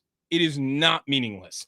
And if he goes out, and I swear to God, if Matthew Golden gets a touchdown this week, I'm going to lose my mind. I'm going to freak out. Because it's coming up in the next segment for me, actually. I don't want to spoil it too much. But sure. If he's able to figure it out with the personnel that's going to be out there, I don't care who they're going up against, I'm going to be furious. Furious. If that happens. Yeah, it sounds to me like if Tommy was Ed Policy, Matt LaFleur would be in a really, really tight spot, because if you're going to be upset if he does poorly, and you're going to be even more upset if he makes it work with certain guys that haven't been getting enough success from this Packers team. It's a tough spot for Matt LaFleur. Well, real quick. Jordan Love. Yeah. You're a fan? I am a fan of Jordan Love, yes. So the last two guys playing quarterback for the Green Bay Packers, no matter what, whoever was playing, whoever was in, we got a chance because we got Brett. We got a chance because we got Aaron. Do you feel the same about Jordan Love? No. Okay. Well, I do. Okay. And so if you, it doesn't you think that Jordan Love is on that level? So I think we have a chance. I'm not saying he is Aaron Rodgers. He is not okay. Brett Favre. But I am saying that he is a quarterback in the NFL that you should feel we have a chance because we have Jordan Love. Do you feel the same way about every quarterback in the NFL? Sure. No. I feel like we have a chance. I don't think we have. I need to clarify. I think we have a chance. I don't think that it's the same situation as if we had 12 or 4 out I there. think if you had a better relationship between coach and quarterback, I think it would. And I don't want to speculate that it's not, that it's not a great relationship. But as far as the production on the field, when Jordan Love is at quarterback, seems to be less consistent with Matt LaFleur than it's Malik Willis and Matt LaFleur on the field at the same time. And that is a problem. And I'm not getting rid of Jordan Love. On the YouTube stream, we have people chiming in as well as the Nicolay Law Fan Talking text line 414-677-1250. We have Inconstant. Here, that said, cry and complain, but I hear no solution from the hater. No sign solution. Joe Brady. There's my solution. All right. That's who I want. Joe There's a Brady. name. See, the reason why I didn't ask for it is because you could have said a name. I don't know. I have no idea. So I'm taking it your Joe word. Brady. That I want being an the next offensive play calling young head coach. Buffalo's offensive coordinator. He was Joe Burrow's quarterback coach at LSU when it happened, and he's working with Josh Allen right now. Give me Joe Brady. There's the solution. Collector's Reign said first round exit will mean he's probably, he being Matt LaFleur, a 50-50 chance of being extended or let go. I would like to call it 70-30. 70% he gets let go. If they lose both games. If they lose both. Yeah, that's what I would like to say. We will see. We will see in this game against the Vikings for the Packers. We have our top 5 things that we want to see. We give them every single Friday.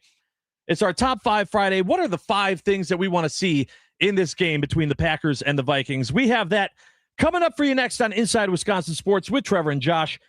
Trevor out, Tommy in, and we are live from the Wisconsin Sports Radio Network studios, powered by the Potawatomi Sportsbook. Get yours in now, your top 5, right now on the Nicolay Law Fan Talking text line, 414-677-1250, right after this.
Welcome back. Inside Wisconsin Sports with Trevor and Josh. Josh Albrecht here.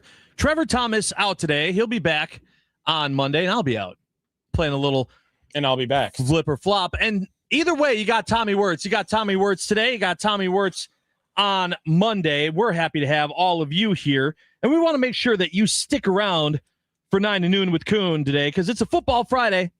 And Packers beat writer Matt Schneidman of The Athletic and Packers play-by-play announcer Wayne Larrivee both join 9 to noon with Packers fullback John Kuhn this morning at 10 and 11 on the Wisconsin Sports Radio Network. We want to quickly, I want to give a huge thank you to everyone that is joining us today on the Nicolay Law Fan Talk and Text line. Appreciate that. Appreciate you joining us on the YouTube stream as well. You watch us as well as listen to us at WI Sports Radio on Twitter and on YouTube. You can also find me on Twitter at OnAirJosh and Tommy at Tommy WSSP. This is our Top 5 Friday segment. And what we do is we kind of go through the top 5 things that the Packers need to do to find success and come away with a win in their game. We've been doing this for a couple of weeks now here on Inside Wisconsin Sports, Trevor and Josh. And this week, the win doesn't matter as much. So we're changing it a little bit to where it's not necessarily just what are the top 5 things the Packers have to do to win, but what are the top 5 things we want to see in this game between the Packers and the Vikings. So, Tommy, I'm going to go first, and then I'll have you give your top 5. Okay. These are the top 5 things I want to see the Packers do against the Vikings. Number 5, no issues on special teams. It's been on the list for the last couple weeks. It's going to continue to be there. Oh, okay. Sorry. That's right. No issues on special teams. I don't need them to go out there and win the game. I'm not saying that we need to have a kick return. I just don't want issues. No. Don't lose the game because of special teams. Correct. I got you. Correct. Yeah. That's fair. That's every week. Yeah. Every week. And unfortunately, it has to be on the list every week. Every week. God. Oh, well, we'll talk about it at the top of 8 on New Year's resolutions and what we got to do there. Number 4, an interception. I'd like to see the secondary have an interception. I'm not saying it needs to be Diggs. I don't care who it is. I would like to see the Packers in the secondary come away with an interception. I don't need it to be a pick 6. I would like to just see them have a good play on the ball and catch the ball. Number 3, a defensive win. Okay, so even if the Packers lose this game, I want to see the defense come away with a win. Keep them under 20 points. I don't think that's asking for a lot considering what you're going up against, but keep them under 20 points. We saw this team when Micah Parsons and Devontae Wyatt were on the field. They were keeping teams under 20 points easy. All right, I would like to see against whatever the heck the Vikings are going to be putting out there. I want to see this defense I do not want this to be a high-scoring game. Defense needs to come away with a win. Number 2, practice squad QBs only. I don't want to see Love. I don't want to see Malik Willis. The game does not matter in that regard. If put Tune and whoever else out there, I don't care. I don't want to see Malik Willis out there either. Absolutely not. Keep both those guys off the field. And number 1, of course, should be super obvious. It was actually Tim on the YouTube streams 5 through 1 was everyone stay healthy. I don't care if you are on the practice squad and you're getting to play today or not. We need the bodies. I need everyone to stay healthy. I do not want to see the medical team running out there 3 or 4 times in this game. Well, I won't bury my lead just for that. I'll go 5 through 2, but my number 1 as well is health for this team. That's so obvious. This team cannot afford another major injury to a lot of different areas on this team. So 100% in lockstep with you. Health, everyone knows, should be number 1 on that list. My number 5, similar to you, I just want to see a play from Trevon Diggs, whether it is if he gets an interception, if he breaks a pass up, if he gets a tackle for loss, something that can give a shed of optimism on the move. I think just one play during it, hopeful or no bad plays, right? Like sure. Either one of those feels like a victory. My number 4 on this list, Luke Musgrave, Matthew Golden. One of them needs a touchdown. That's what I would like to see. Musgrave, gosh, man, he's just so much worse than Tucker Kraft. It's not even funny. Yeah, it's been evident. And hopefully he catches it in the end zone because 0% chance he's going to run it in after that. He's going to fall every time. But I think that there has been a little bit of improvement to his game, and I'm not opposed to seeing him get some more action out there. Number 3, I have the run defense improvement. I need to not watch Aaron Jones torch the Packers or Jordan Mason torch the Packers by running it right down their throat. Can't see that. Number 2, and my last one, because health was number 1, I need Clayton Tune to just not be completely garbage. Like, I don't need a Nathan Peterman game. That's not fun to watch. If Clayton Tune, I don't need him somewhere in between Matt Flynn and Nathan Peterman is where I need him to fall. Sure. Closer to Matt Flynn would be cooler. Yes. But honestly, Clayton Tune goes out there and has a garbage game. Like, I'm going to be upset the entire time. That's fair. All right, there's our top 5 list of the things that need to happen, or that we would like to see anyway, in this game, Week 18, Packers-Vikings. Coming up next, and we want to get yours in now on the Nicolay Law Fan Talking text line, 414-677-1250. Not only do we have Andy Herman coming on at 8:20 in the 8 o'clock hour, but coming up next is our New Year's resolutions for Wisconsin sports. We want to know, what do these Wisconsin sports teams need to do to get to that championship? Don't just say the New Year's resolutions for the Milwaukee Brewers should be to win a World Series. Yeah. We know that that's the goal. What's the resolution? What do they need to do? What's the move? What's the thing you want to see from a Wisconsin sports team as their 2026 New Year's resolution to find that success in 2026? Get them in now on the Nicolay Law Fan Talking text line, 414-677-1250. We will have ours as well coming up next on Inside Wisconsin Sports with Trevor and Josh. I'm Josh Albrecht. Trevor out today. He'll be back on Monday. Tommy Wirtz in with me. We are having a blast, and we are live from the Wisconsin Sports Radio Network studios, powered by the Potawatomi Sportsbook.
I am an eternal optimist. So please, God, don't tell me that you're an eternal pessimist. I like to say I'm a realist. Oh, it's great.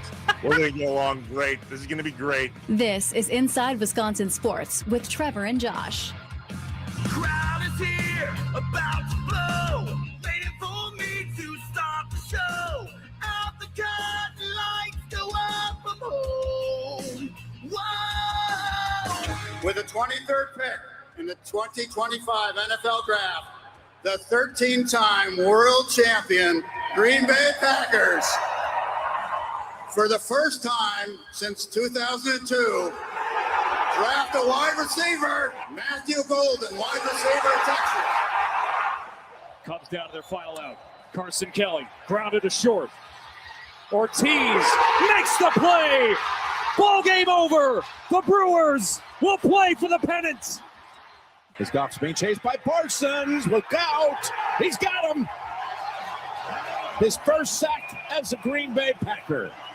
Number one for number one. Those were the highlights of 2025 for our Wisconsin teams. We're going to talk about what New Year's resolutions need to happen for our Wisconsin teams to have even better highlights in 2026. Welcome into Inside Wisconsin Sports with Trevor and Josh. I'm Josh Albrecht. Trevor Thomas out today. He'll be back on Monday. Tommy Wirtz in for Trevor today. Tommy, thanks for being here, bud. Oh, yeah. Yeah, of course. We are also very, very happy to have all of you alongside listening statewide on the Wisconsin Sports Radio Network. We appreciate you chiming in on the Nicolay Law Fan Talk and Text line, which, of course, is 414-677-1250, or on the YouTube or Twitter streams at WI Sports Radio. We appreciate you there as well. And this is a big one for participation, guys. We want you to chime in and let us know your New Year's resolutions for 2026 for your Wisconsin sports teams. We want to know, what is it? And don't give me answers like, here's a resolution, win a championship. We know that. We're looking for, what do these teams need to do to come away with that win? Give us the resolution, what they got to do. Obviously, people say, hey, you got to lose weight. Okay, what are you going to do to lose weight? Right? I'm gonna stop. I'm gonna get more sleep. Okay, what's the plan for you to get more sleep? I want to read more. Right. Whatever it is, that's what we want to get from you. Let us know now on the Nicolay Law Fan Talk and Text line, 414-677-1250. That's what John in Franklin called, and he is first up. John, hope you had a great New Year's. What is the New Year's resolution you have for one of our Wisconsin sports teams? If you don't mind, I'm going to do two quick. One, the Packers brain trust continues on, whoever that may be, if, coach changes, continues on a track where they understand and all moves need to be made towards chips in the middle of the table and let's go get a championship. We can't affect, the injuries are going to do what they're going to do. So, obviously I'm not going to blame anybody. I'm glad what they do with Micah. If you told me he was going to get hurt this year, I still would have told you I still would have wanted them to make the move. I got no issues with it whatsoever. Little bad luck, just how it goes. But you know what? Injuries or not, we still could have won that Chicago game without him. And that would have put a different spin on our trajectory into the playoffs here. And the other one is for the Brewers. Ananasio, spend more money and do what you got to do. I know we're not going to be able to spend money like the Dodgers, but spend a little bit more. And, when you need a little more power, go get somebody. I love it. I love it, John. Thank you so much. Those are great points. Those are two fair resolutions. I like the idea of, both of them seem to me like, be aggressive, right? That's how both teams are gonna get there and be more successful in 2026 with your resolutions. He wants Antanasio to spend money. Man, we've been asking for that for, I don't know, ever. Do you think Mark Antanasio every year is just like, well, everyone's goal is save money, like for a New Year's resolution? Yeah. Not you, bud. Not you. Spend more, please. That's what we're looking at, what we want from you. And then for the Packers, what John was saying, I like the fact that, he said, regardless of the injuries, I would have wanted Micah. I like the Micah deal. He likes the aggressiveness, 100%. And he wants them to continue that in 2026. I'm all about that. Don't let the foot off the gas if you're Goody or this organization. Get more pieces. We've watched like the Eagles do that for years, right? Like the Eagles over the last like 3 or 4 years have just kept going and getting guys. Even if they had guys, there was an opportunity to get a better guy. They still went and got him. I want to see that. We got Micah Parsons. Now go get somebody else. Like just keep stacking them. You know, that would be awesome to see. It's all about the greed for you, Josh. Yes, Yeah. I am greedy. Okay. When it comes to my sports teams, absolutely. All right, we continue on. We got Brian in McGuanago with his 2026 New Year's resolutions for Wisconsin sports teams. Brian, go ahead. This is all based on health, and I'll make it real quick on a couple comments on the Wisconsin sports teams. One, Texas Tech and Indiana proved you need to spend money in this fraudulent college system set up with the portal. The Badgers don't spend money in the portal; they're not going to win. It's just a plain fact. Yeah. You look at Texas Tech and you look at Indiana. Number two, you look at the Brewers. Joey Ortiz is nothing but a defensive replacement. Just like the closer, bring him in the 8th inning with a one-run lead. You need a thumper on the corners. They got the greatest coaching staff. They got great scouts. They proved it for the last 10 years across the board. They just need a thumper on the corner and a shortstop that can hit the ball out of the infield when it matters. And then the Bucks. Doc Rivers needs to be let go. Ever since he came, there's been disarray in the team. I know injuries that play part also. That's part of the game, though. That's no excuse.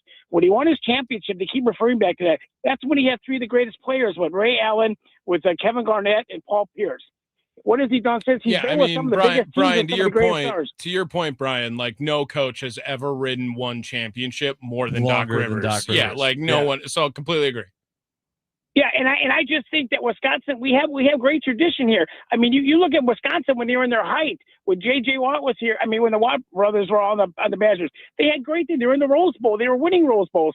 The Brewers are so close on the fringe. They got great pitching. They just need a thumper on the corner and a shortstop that, like I said, they can hit out the infield. And Joey Ortiz right now has proved it the last 3 years. He's just a defensive replacement in the late in the game. And all teams, good teams, have those guys that come in the 8th inning. And as far as the Bucks, coaching change is definitely necessary. The Bucks don't hear him; they're not listening to him. And if there's any proof that a coach matters, look at what the Atlanta Falcons did Monday night. They proved that they want their coach to stay. They hit hard. They were aggressive. They fought to the end, and they beat, whatever you want to say, they beat the Rams. Plain and simple. They played hard. They proved they want their coach. I'm wondering, wavering right now, are the Packers hearing Matt LaFleur? It's the same old rhetoric week after week for the last 3 years. They get to this point, and then they drop. And I just think sometimes a coaching change is best for all, like you said earlier. And that's my take on Wisconsin sports teams. Awesome. Thank you, Brian. We appreciate it. Man, Brian hitting for the cycle there, going through all of them. That was one of the best calls Brian's made. So yeah, let's talk about it a little bit. I think that coaching changes can absolutely be a part of the success. However, when you bring new coaches in, usually it doesn't mean that you're finding success that year. Oh yeah, the Bears, they suck. Okay. Tell me one other situation. Dude, the Patriots suck. Okay, fine, that's 2. I mean, I asked for more than 1. You gave me 2. Like, all right.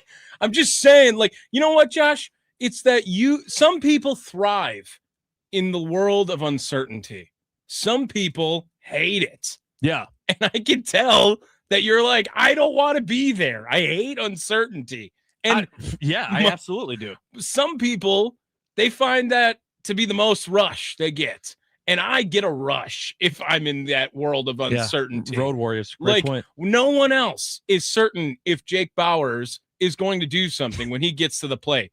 That world of uncertainty of what's going to happen when the bat is in his hands, I start shaking. I get so excited. Yeah, but see, that's the difference, is that when Jake Bowers is up to bat, you already know what's going to happen. Because I thrive in the world of uncertainty better. Sure. Mm-hmm. That's fine. You can take it. All right, here's my New Year's resolution.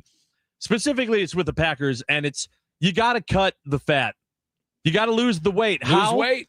It's easy. You got to get rid of some of these guys, the players. I'm not talking about the coaching staff. I'm talking about the players. You got to move on from Rashawn Gary. Double down on it. Call it save money, right? Save money and lose weight, and you can 2 birds, 1 stone.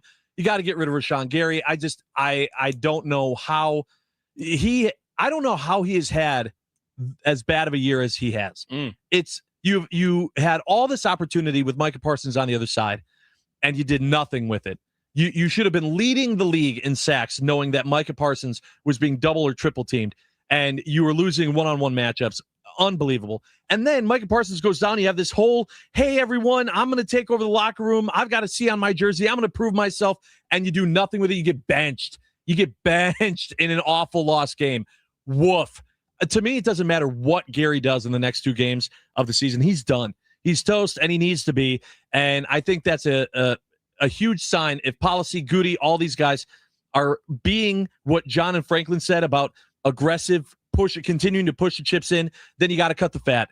And it starts with Rashawn Gary. Well, and Elton Jenkins, I think, is the other very obvious one. You'll save $20 million on the cap if Elton Jenkins gets cut. It's by far the largest number of any of the cut candidates here. And quite frankly, the offensive line got better when he went down. It's still not great, but you're not seeing a guy just come right through the middle with no assignment on him because of it as much anymore. And Sean Ryan's going to be up for a contract. I don't know if he's necessarily going or not going to get one, but it is 100% on the table that Elton Jenkins and Rashawn Gary both not a part of this team, and that's how you lose weight. Josh, my New Year's resolution, I would like to see my social circle expand. Oh, okay. You know, get out there, meet some new people, some new faces, like new people and new faces coming in to this Milwaukee Brewers lineup in free agency. You know what I did? See what I did there? I did see what you did there. I agree with Brian's call, right? I mean, this is a team that, don't get me wrong, with this roster, they were playing for the pennant, right? And maybe some people would argue that they never really were playing because the Dodgers dominated that entire series. But if this team could just tinker a little bit, I know a lot of people like Brian calling in saying Joey Ortiz is that guy that kind of gets moved around. Which they said, right? We've seen reports on that. It's not going to happen. Joey Ortiz is not going anywhere. Joey Ortiz 2 years ago, if they got that Joey Ortiz on the offensive side and last year's Joey Ortiz on the defensive side, I think it could be pretty serviceable. I think that people would be a lot more open to the Joey Ortiz experience. But quite frankly, the team needs to find some pop. I would love to find some pop in the lineup. They couldn't hit homers against the Los Angeles Dodgers. You saw what Andrew Vaughn brought in the postseason when he was the only guy who seemed like he could get the ball out of the yard. Home run hit from Matt Arnold on that acquisition in the middle of the year. But do it in free agency. And quite frankly, if they go the opposite direction, it's going to really disappoint me. Moving on from a Peralta before the year starts, or moving on from a McGill before the year starts. This team could have been in the World Series last year. They beat the Cubs in Game 5. It was the first time they won a playoff series since 2018. The last time the Brewers won a playoff series, I was in high school. Let's do it. Come on. I would love to see the social circle and the new faces come into 2026 with the Milwaukee Brewers. So where do you think they get that bat? Do you think it's a name you know, or is it another like Matt Arnold finding a diamond in the rough type scenario like Andrew Vaughn? I would say that that's the more likely scenario because that is how the Brewers have to operate. That's how they do operate. Not necessarily, right? Not necessarily if they have a Freddie Peralta or a Trevor McGill, that on the trade block. If you think they're one pop in the lineup away and they just need to find that bat and they're willing to move on from one of those guys, then I think it is a possibility that they do something that isn't a diamond in the rough situation. They find someone with a little bit of notoriety. I believe that I have been very critical of Freddie Peralta on these airwaves in not a sense of he's not good. It's that of I want more out of Freddie. Constantly you're like, hey, 5 1/3. Like, could you please give me 6 1/3? Give me one more inning every night. I would love to just be able to have an ace where if he is shoving, he's not full count Freddie and there's 99 pitches in the 4th inning. Like, I always found myself saying that. However, I would be shocked if the Brewers made a trade with Freddie Peralta that would improve the roster for next season, specifically in 2026. I do not see a scenario in which that happens. I know I believe Brandon Woodruff has a more ace potential as far as the MLB landscape. However, Freddie Peralta is the ace of this Milwaukee Brewers team. Consistent, shows up, top 5 in Cy Young voting last year. Again, watch the games. You understand you always want more out of Freddie, even though he had probably his best season ever as a Milwaukee Brewer. But I believe he should be starting opening day. He's put in the time and the work for it. He makes the team better, 100%. I mean, I think that there's a lot of truth to what you said, but I also would not be If the Brewers stink at the deadline, go ahead, move him. I would not be surprised if he gets traded before the deadline. If he gets traded before the season, I will be upset with this team. Okay. I will. That's fair. Continue getting your 2026 Wisconsin Sports New Year's resolutions in on the Nicolay Law Fan Talk and Text line 414-677-1250. Coming up next, Andy Herman from Pack-A-Day Podcast joins the show. We're going to talk to him about what his 2026 New Year's resolution is for the Packers, maybe the Brewers, the Bucks as well as what he wants to see in this game between the Packers and the Vikings. You won't want to miss it. Stay tuned for more Inside Wisconsin Sports with Trevor and Josh. I'm Josh Albrecht. Trevor Thomas out. Tommy Wirtz in. And we are live from the Wisconsin Sports Radio Network studios, powered by the Potawatomi Sportsbook.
Welcome back to Inside Wisconsin Sports with Trevor and Josh. Josh Albertier, Trevor Thomas will be back with all of you on Monday, and then I'll be out. We're doing a little switcheroo, but Tommy Wirtz in today, and Tommy Wirtz will be here on Monday. Yep. So you get a lot of Tommy. Tommy does nothing. Tommy has nothing but free time. You know what? We figured that out at the beginning of the show with As New Year's. The only guy at the station who's not married, I am the first person they ask to work every single time. Also, the most disappointing when it comes to New Year's Eve stories, because you might as well have been married with the plans that you enacted. I was so disappointed. I'm married to the game, Oh, Josh. my God. I'm married to the game. Well, let me tell you what you should have done. You should have called up Andy Herman, and you should have been like, Andy, can we hang out on New Year's? Probably would have been better. We are very fortunate and happy to welcome in on the Wisconsin Sports Radio Network guest hotline powered by Gruber Law. One call, that's all. Our friend Andy Herman from Pack-A-Day Podcast joining us now. Andy, how are you? How was your New Year's? I'm doing well. Thanks for having me. It was good. It was mostly nondescript. I went out with some friends, had a couple drinks, got home around 1:30 in the morning, immediately turned on the 2+ hours of Stranger Things, watched that, and then got to bed around 4 in the morning, woke up that day, and, had a nice New Year's Day. Wow. Look at that. Look at that. Partied harder than Tommy Wirtz. Yeah. I don't think Andy is not surprised by that comment. I don't think at all. Yeah. I'm disappointed, Andy. I'm just disappointed because I want to live through Tommy being young, energy, ability to, the world is his oyster. And it's, went out, had one, came home. No, I was thinking of calling Tommy on New Year's because just in case we needed somebody to watch our kids, he would have been perfect. Uncle Tommy could have, he's not doing anything on New Year's. So it's a great gig. See, brutal. I appreciate that. I appreciate that thought where Andy was like, he's so boring. He would be great to watch my children. That's a compliment as far as I'm concerned. Partially. The part where he entrusted you to potentially watch his children. Well, that's why we didn't actually call. That's why we didn't actually call. Yeah. yeah, that's fair. Andy, Trevon Diggs, now a Green Bay Packer. I am surprised by the move, but also I am not I don't think it's going to make much of a difference. Your initial thoughts on the Trevon Diggs signing and what it means for this Green Bay Packers team? Yeah, I think in a way it's a perfect situation for both sides that just kind of reeks of desperation. And Trevon Diggs doesn't have any say over it, right? He's claimed he didn't, specifically say, I want to go to Green Bay. He just got claimed by Green Bay. But for Diggs, let's start with him. He is in desperate, need of a fresh coat of paint, to change of scenery, something different. It was not working in Dallas with what he was doing there. He was having a really bad season. Everybody knows he gave up a perfect passer rating when targeted, was not getting the interceptions like he usually did. He's been a little bit better tackling this year, but the long and short of it is that Trevon Diggs in Dallas, really over the last year and a half, it's been some pretty rough film and it's been some pretty rough play. And so again, he's kind of in need of a change of scenery here. And for the Packers, they just need bodies. I mean, you have Nate Hobbs and their corner room is just in shambles at the moment. And then you've got Keyshawn Nixon and Carrington Valentine, who have been playing, I think, some of their worst football of their careers, arguably, over the last few weeks. And they were literally trying to bench Carrington Valentine on numerous occasions. And then they just had guys that kept getting hurt, so they had to kind of keep putting them in the game. You have Shamar Bartholomew coming off the practice squad, Jalen Simpson, who's probably more safety than corner, Jonathan Baldwin, who's more safety than corner, coming up off the practice squad. And you're just in a situation where you really don't have anything to lose. As a former Pro Bowler, a former All-Pro, we've seen corners like Rasul Douglas, even Eric Stokes going to the Raiders this year, that with a change of scenery, it can certainly help them out. So I think, with the Packers being the only team that claimed him, it makes sense because you're basically getting him for this year. You have a $15.5 million option. That's not going to happen. You could work towards a restructure or things like that next year. But you basically need to be willing to pay him $500,000 this year. The only teams that would be even remotely considering doing something like that would be a playoff team. And you're not bringing him in to be your fourth corner. He's not a special teams guy. So you basically need almost like a starting caliber spot that's open in your secondary. Not many playoff teams are in that situation at corner. So I just think, to your point, it probably ends up to do, not helping you all that much. Your corners are bad now. I'm not sure that he ultimately helps you, but for both sides, it just is a great opportunity for him to maybe rehab his image and you to maybe get a corner with some talent that at least is, has a pulse at the moment. And right now that's kind of as much as you need in Green Bay. Andy Herman, Pack a Day Podcast, joining us here on Inside Wisconsin Sports with Trevor and Josh. Tommy in for Trevor. So, Andy, let's jump into Minnesota and this Vikings game then.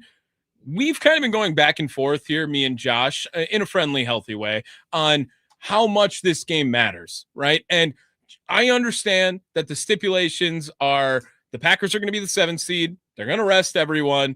But is there something about this game, Andy, that maybe it should mean a little bit more to Matt LaFleur specifically, right? There's a couple of different milestones or benchmarks he could reach: a 9-win season versus a 10-win season, a 4-win division versus a 5-win in the division.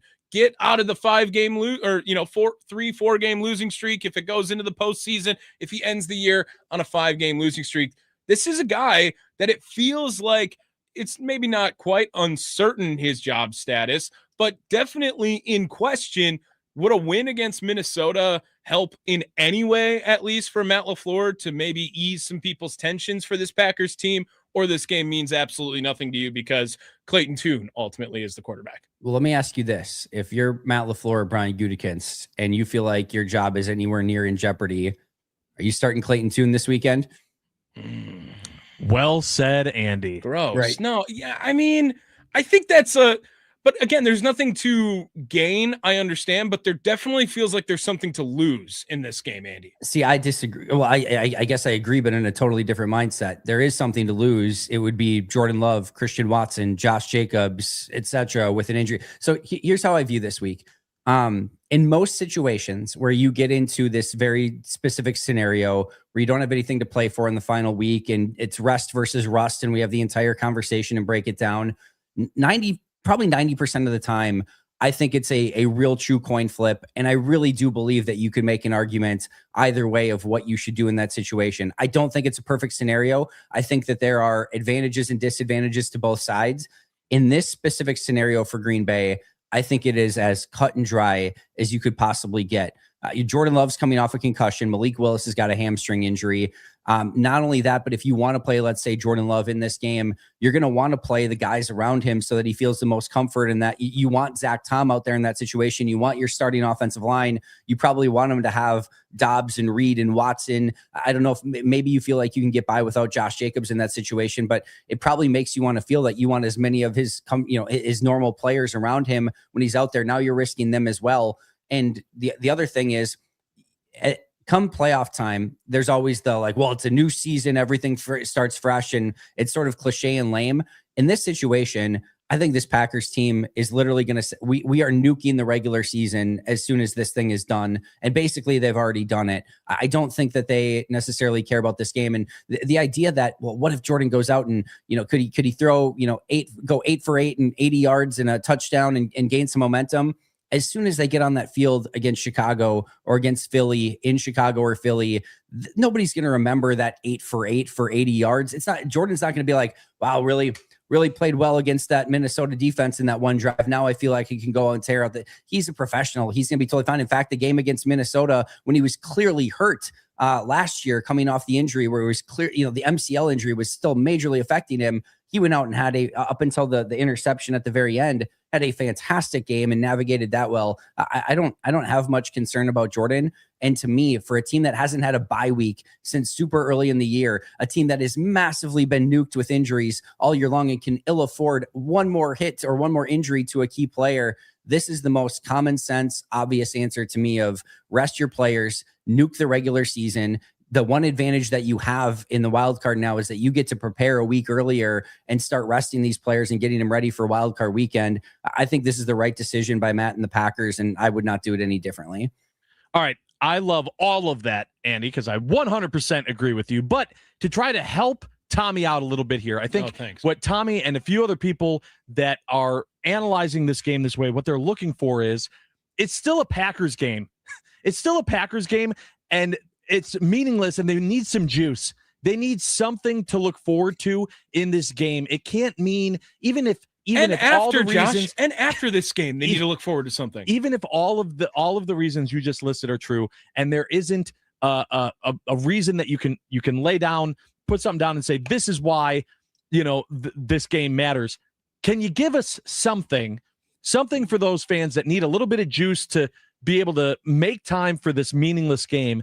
Something that we can take away from this Packers-Vikings in a positive light that we can watch for. Yeah, a couple things. The first thing I would say is no matter what, like the Packers could lose this game by 40. And as soon as Monday hits and you see that the Bears are on the schedule on Saturday or Sunday or whatever it is, fans will also flip the page. Like it's going to be, we're on to Chicago. Like that, none of that matters, etc. And I think when you like, guys, Clayton Tune versus this Vikings defense is going to go exactly how you expect. This is going to be an ugly, ugly game, and it is my complete expectation. I don't think this is going to be.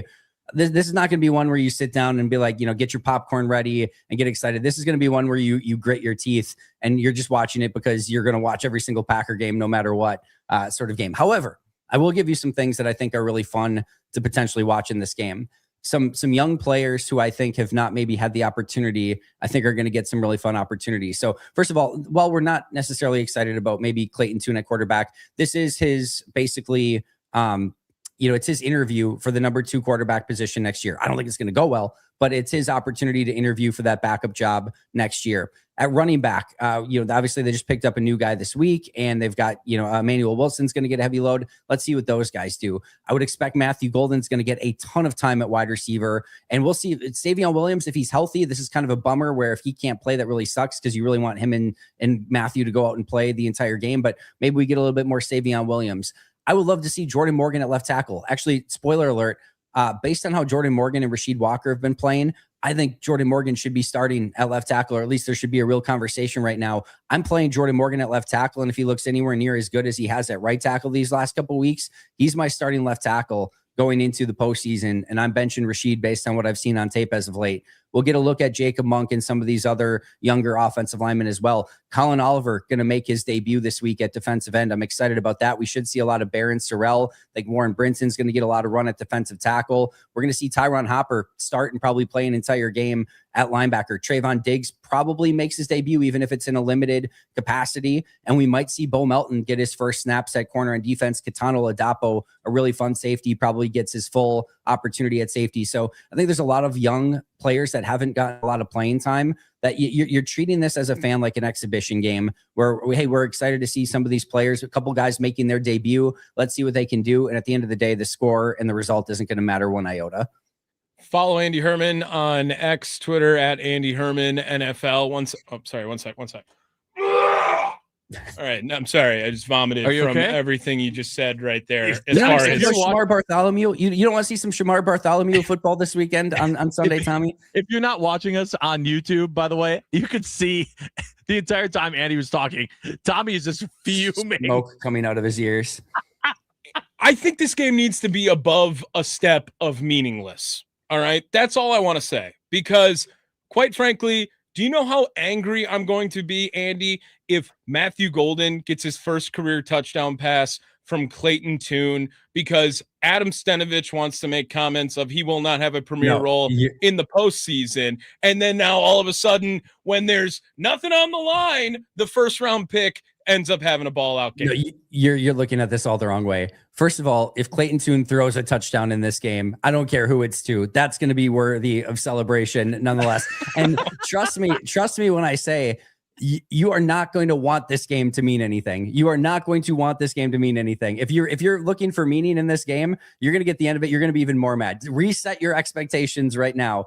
Treat this as an exhibition, please, because if we're having hot takes after this game because Green Bay lost, the Vikings offense is going to probably be bad too, but if they lost 23-6 in this game or 30-6, do not draw any conclusions from this one. This is going to be a suck fest from beginning to end. Well, Andy, then if you're looking at guys that are a little bit more deeper into the depth chart, let's move past this game then. All right, let's talk about the postseason, what should come after this game. And that is either a game against the Chicago Bears, a game against the Philadelphia Eagles. Andy, my thoughts are I have kind of conflicting ideas. Number one, I think the Packers' best chance to win a playoff game is against the Chicago Bears. But on the other side, Andy, I would rather play the Eagles so at least they eliminate the Packers instead of the Chicago Bears based on the vibes we're getting from 1265 right now. Andy, is that logical thinking? Is there still some optimism that, yeah, getting this team healthy before a game against Chicago or Philadelphia is the right move, because it actually is going to be a move that is going to benefit no matter what for Green Bay? And no matter what, as long as Jordan Love is out on the field against Chicago or Philadelphia, they have a chance in the ballgame. Yeah, what I'll say is I totally understand your thinking, and this season's been really tough at times to swallow based on expectations, and especially with what's happened as late, the injuries, some of the disappointing games early in the season, all of that stuff combined. I can't imagine a worse way to go out than likely on a 5-game losing streak and losing to the Chicago Bears in the wild card round, sending them to the division, giving Bears fans as much, smack talk ability. Not that it really ever stops them, even when they're in last place and not doing anything. They do the same thing no matter what. But and even more painful, like imagine if they win another game after that. Maybe. Yeah, for sure. I can't do Ben Johnson first year at Chicago in the NFC Championship game. Andy, I can't do it. Might not have a choice. So that there's absolutely that aspect of it. That being said, the way that I'm kind of looking at this right now is, if you're a Packers fan, obviously, again, you want your path of least resistance just in general. And while I think they can lose to I think they can beat either team. I think they can lose to either team. I do think Chicago's the easier team. I know that they beat Philly and Philly or whatever. I would rather go against Chicago for that reason. And I think the one thing that, if you're talking about stakes and what's on the line and Matt LaFleur and Goody and what, the one thing I said, a month and a half ago, when people were talking about firing Matt LaFleur, and I thought it was insane, I said, well, the one way that you can have this become a thing is if they end on a 5-game losing streak and get eliminated aggressively in the wild card round. Well, we are looking at a 4-game losing streak right in the face with Clayton Tune at quarterback this week. Not that this game matters one way or the other, but and then number 5 would be, potentially in Chicago against Chicago, or even Philly and Philly. And if they go out and they get, even lose by 15, 17 point in that game, like, all right, that's where, and I still think he's probably back in that scenario, if I'm being honest, but I think that's the scenario where it becomes more of a talking point. The one thing you need to avoid from a Packers fandom, an organization, whatever, like, you need a postseason at least victory, right? You need to get through the opening round of the playoffs. You cannot go on a 5-game losing streak to end the year. That's going to be an awful way to end the year. Whether it's Philly or Chicago, you don't want to lose that game. So Green Bay's got to find a way to right the ship at least momentarily and get a win in the postseason, or this is going to be an extremely tough swallow at the end of the year. So for me, give me Chicago, and I want to at least have the opportunity to eliminate them from playoff contention. And then let's see what happens from there. Take it one game at a time, but I want to eliminate the Bears. Andy, one more before we get your score prediction. Rainbow Trout on YouTube, apparently we're a big show for fish, commented saying, just how big of a bust is Matthew Golden when the coaches say in advance they won't be throwing to him? This brought up a point that Tommy and I were talking about earlier, where I said, clearly it's damned if you do, damned if you don't when it comes to hearing from the coaching staff. We've been giving Matt LaFleur crap all season long for his answers on press conferences being very short. Got to watch the tape. Not giving us a lot of information. And then you have Stenavich comes out. He's asked a question about Matthew Golden. He's blunt. He's very honest. He gives the answer that a lot of people are looking for in responses to some of these questions. And everyone goes, well, that was ridiculous. He should have just said nothing. Your thoughts on Stenavich saying that, and just what fans expect from these press conferences in general? Yeah, the first thing I want to say is I understand Matthew Golden's usage has been, interesting or whatever, to say the least. And I know that Jaden Reed and Christian Watson being hurt are part of these numbers. Matthew Golden has 779 snaps on the season at wide receiver. The next 3 are Watson with 416, Wicks with 409, and Golden with 402. All right. So he's 14 snaps away from being the second most snapped wide receiver on the team this year. Last week, he was 3rd, and it was basically right next to and adjacent to how many snaps Christian Watson and Romeo Doubs played in that game. And he played more than what Jaden Reed did. So that this idea that overall Matthew Golden's just not getting these opportunities, he's not getting on the field, or it's just really not true. Now, again, a part of the equation there is some of the injuries to the wide receivers as to why they played fewer. I think he's probably fourth-ish on the depth chart at the moment. So I think this is a lot more to do with the wide receivers they have on the team. He's looked good when given any opportunity, and I'm still extremely high on what Matthew Golden's ultimately going to bring to this team. As far as the Steno comments, I think it's a nothing. He's telling us what we know already, that Jaden Reed, Romeo Doubs, Christian Watson are all ahead of him because they're more established wide receivers. And Wicks and him are in the same category. I see, but why is he taking like Bo Melton? No, Melton played fewer snaps than he did this past week and has played fewer snaps than him overall. Would I like to see Golden instead of more Melton? Yes, but you have to remember, one of the reasons Melton is out there is because he's a good blocker and Golden is not. So take that into consideration as well. But as far as the comments, yes, I think could you make an argument with Steno of like, just don't say it. There's nothing that you are gaining by making those comments. Yeah, I think you could probably say that, but he's telling us what we know already, that he's behind a few really established wide receivers that are already on this team, that have good rapport with Jordan, that know the playbook better, that block, quite frankly, a little bit better than what Golden does. So he's not telling us anything we don't know, and I don't think we should take anything more away from it. He was very complimentary, excited about what Golden's going to be in the long term, and I think just kind of leave it at what it is, that he's telling us something that we already knew. All right, Andy, 30 seconds, really quick. I know it doesn't matter, but give us your score prediction. What do you think is the final score and how it happens? Packers-Vikings, Week 18. 27-6 Vikings. I don't think it matters. Love it. I mean, I don't love the outcome, but I love how quickly you go, boom, that's it, and it doesn't matter. All right, thank you, Andy. We hopefully you're wrong, and it's 27-6 Packers, and we have something to celebrate for Tommy alone come Monday. We do appreciate you. Andy Herman, follow him on Twitter at Andy Herman NFL, Pack a Day Podcast. Every day, Andy Herman, talking Packers. You won't want to miss it. Thank you, Andy. We appreciate you. We will talk to you on Monday. Appreciate you guys. See you then.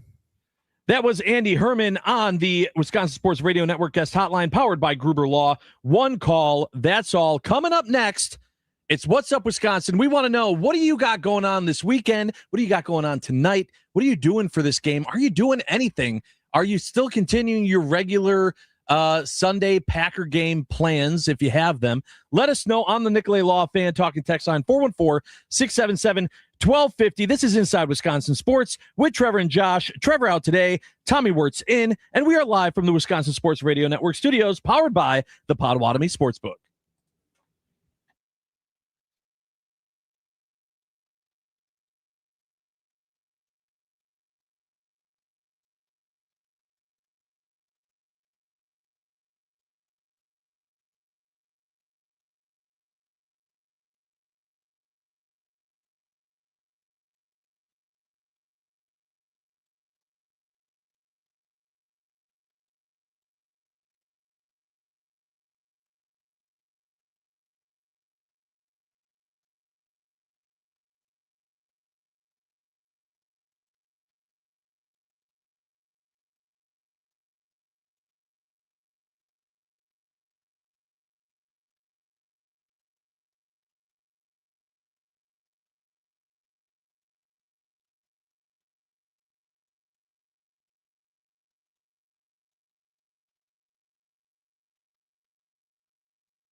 Trevor and Josh want to know. What's up? What's up, Wisconsin? What's up? What's your plan for the day? What's up? What are you doing tonight? What's up? Let us know what's up on Inside Wisconsin Sports with Trevor and Josh. I'll tell you what's up right now. You're listening to Inside Wisconsin Sports with Trevor and Josh. I'm Josh Albrecht. Trevor Thomas out. Tommy Wirtz in. Trevor will be back on Monday, and I'll be out. But this is What's Up, Wisconsin. And this is where we want to know what's up. What you got going on today? What do you got going on this weekend? What are you doing for the Packers game? Are you getting together with the friends you usually do? Or because the game doesn't matter, are you just going to have it on in the background as you vacuum? Let us know what you have going on the Nicolay Law Fan Talking text line, 414-677-1250. Tommy, it's Friday. And on Fridays, I go to Natty Oaks. I get a big old bowl of chili. And that is how I'm starting my weekend before I head out for a little boys trip that's happening this weekend. And so I will be, if I'm watching the Packers-Vikings, it's either going to be on my phone or it's going to be in a much warmer climate than here. I envy you for that. I hate the cold, and all I've ever done is live in it. So I'm doing myself a service there. Yeah. You know what, Josh? I have no idea what I'm doing. I have no clue. Have zero idea. And you know what's the beauty of that, Josh? Yeah. I have zero obligation to do anything. Well, that's true. None. The world is my oyster this weekend. Our boy Thunder texts in on the Nicolay Law Fan Talking text line and says he's going to the beach one final time to take a walk and then driving to Birmingham. He's going to go drink a chalice of Alabama tears. Loved seeing I can't wait. I win. can't wait for Mitch to come back. He'll be here before you know it. I know. He'll be back, I believe, next week. So he'll be in studio, or if he ever decides to come by now because he has a fancy remote unit ever again. Yeah. But we miss you, Mitch. Like Mitch in the office, undefeated. Yeah. I mean, undefeated to have him around. Say what you want, or if you do or don't like him on the radio, I promise if you worked with him, you'd be like, he's the best. Check is in the mail for Tommy Wirtz, but he won't know what to do with it. Not from Mitch Nellis, it ain't. Well, it won't clear. Check won't clear. Hey, I just want to let you know that if at any point you missed any part of today's Inside Wisconsin Sports with Trevor and Josh, you can listen anytime on Apple Podcasts, Spotify, or wherever you get your podcasts, or you just go to WI Sports Radio, find the podcast there. Just search Inside Wisconsin Sports on your favorite app, hit the follow button, and you can catch up on every episode, every hour, every highlight, whenever works for you. All right, really quick, Tommy, score predictions from you and myself. Go ahead. I'll say 14-13 Vikings. Okay. Packers cover in this game. All right, fair enough. I am going to go 17-13 Packers. I think that it's going to be mostly a running game, but I need to see something from the defense. I just want it to be low scoring. Do not let the Vikings get more than 20 After points. this entire 3 hours, you're picking them to win? Yeah. I can't believe you right now.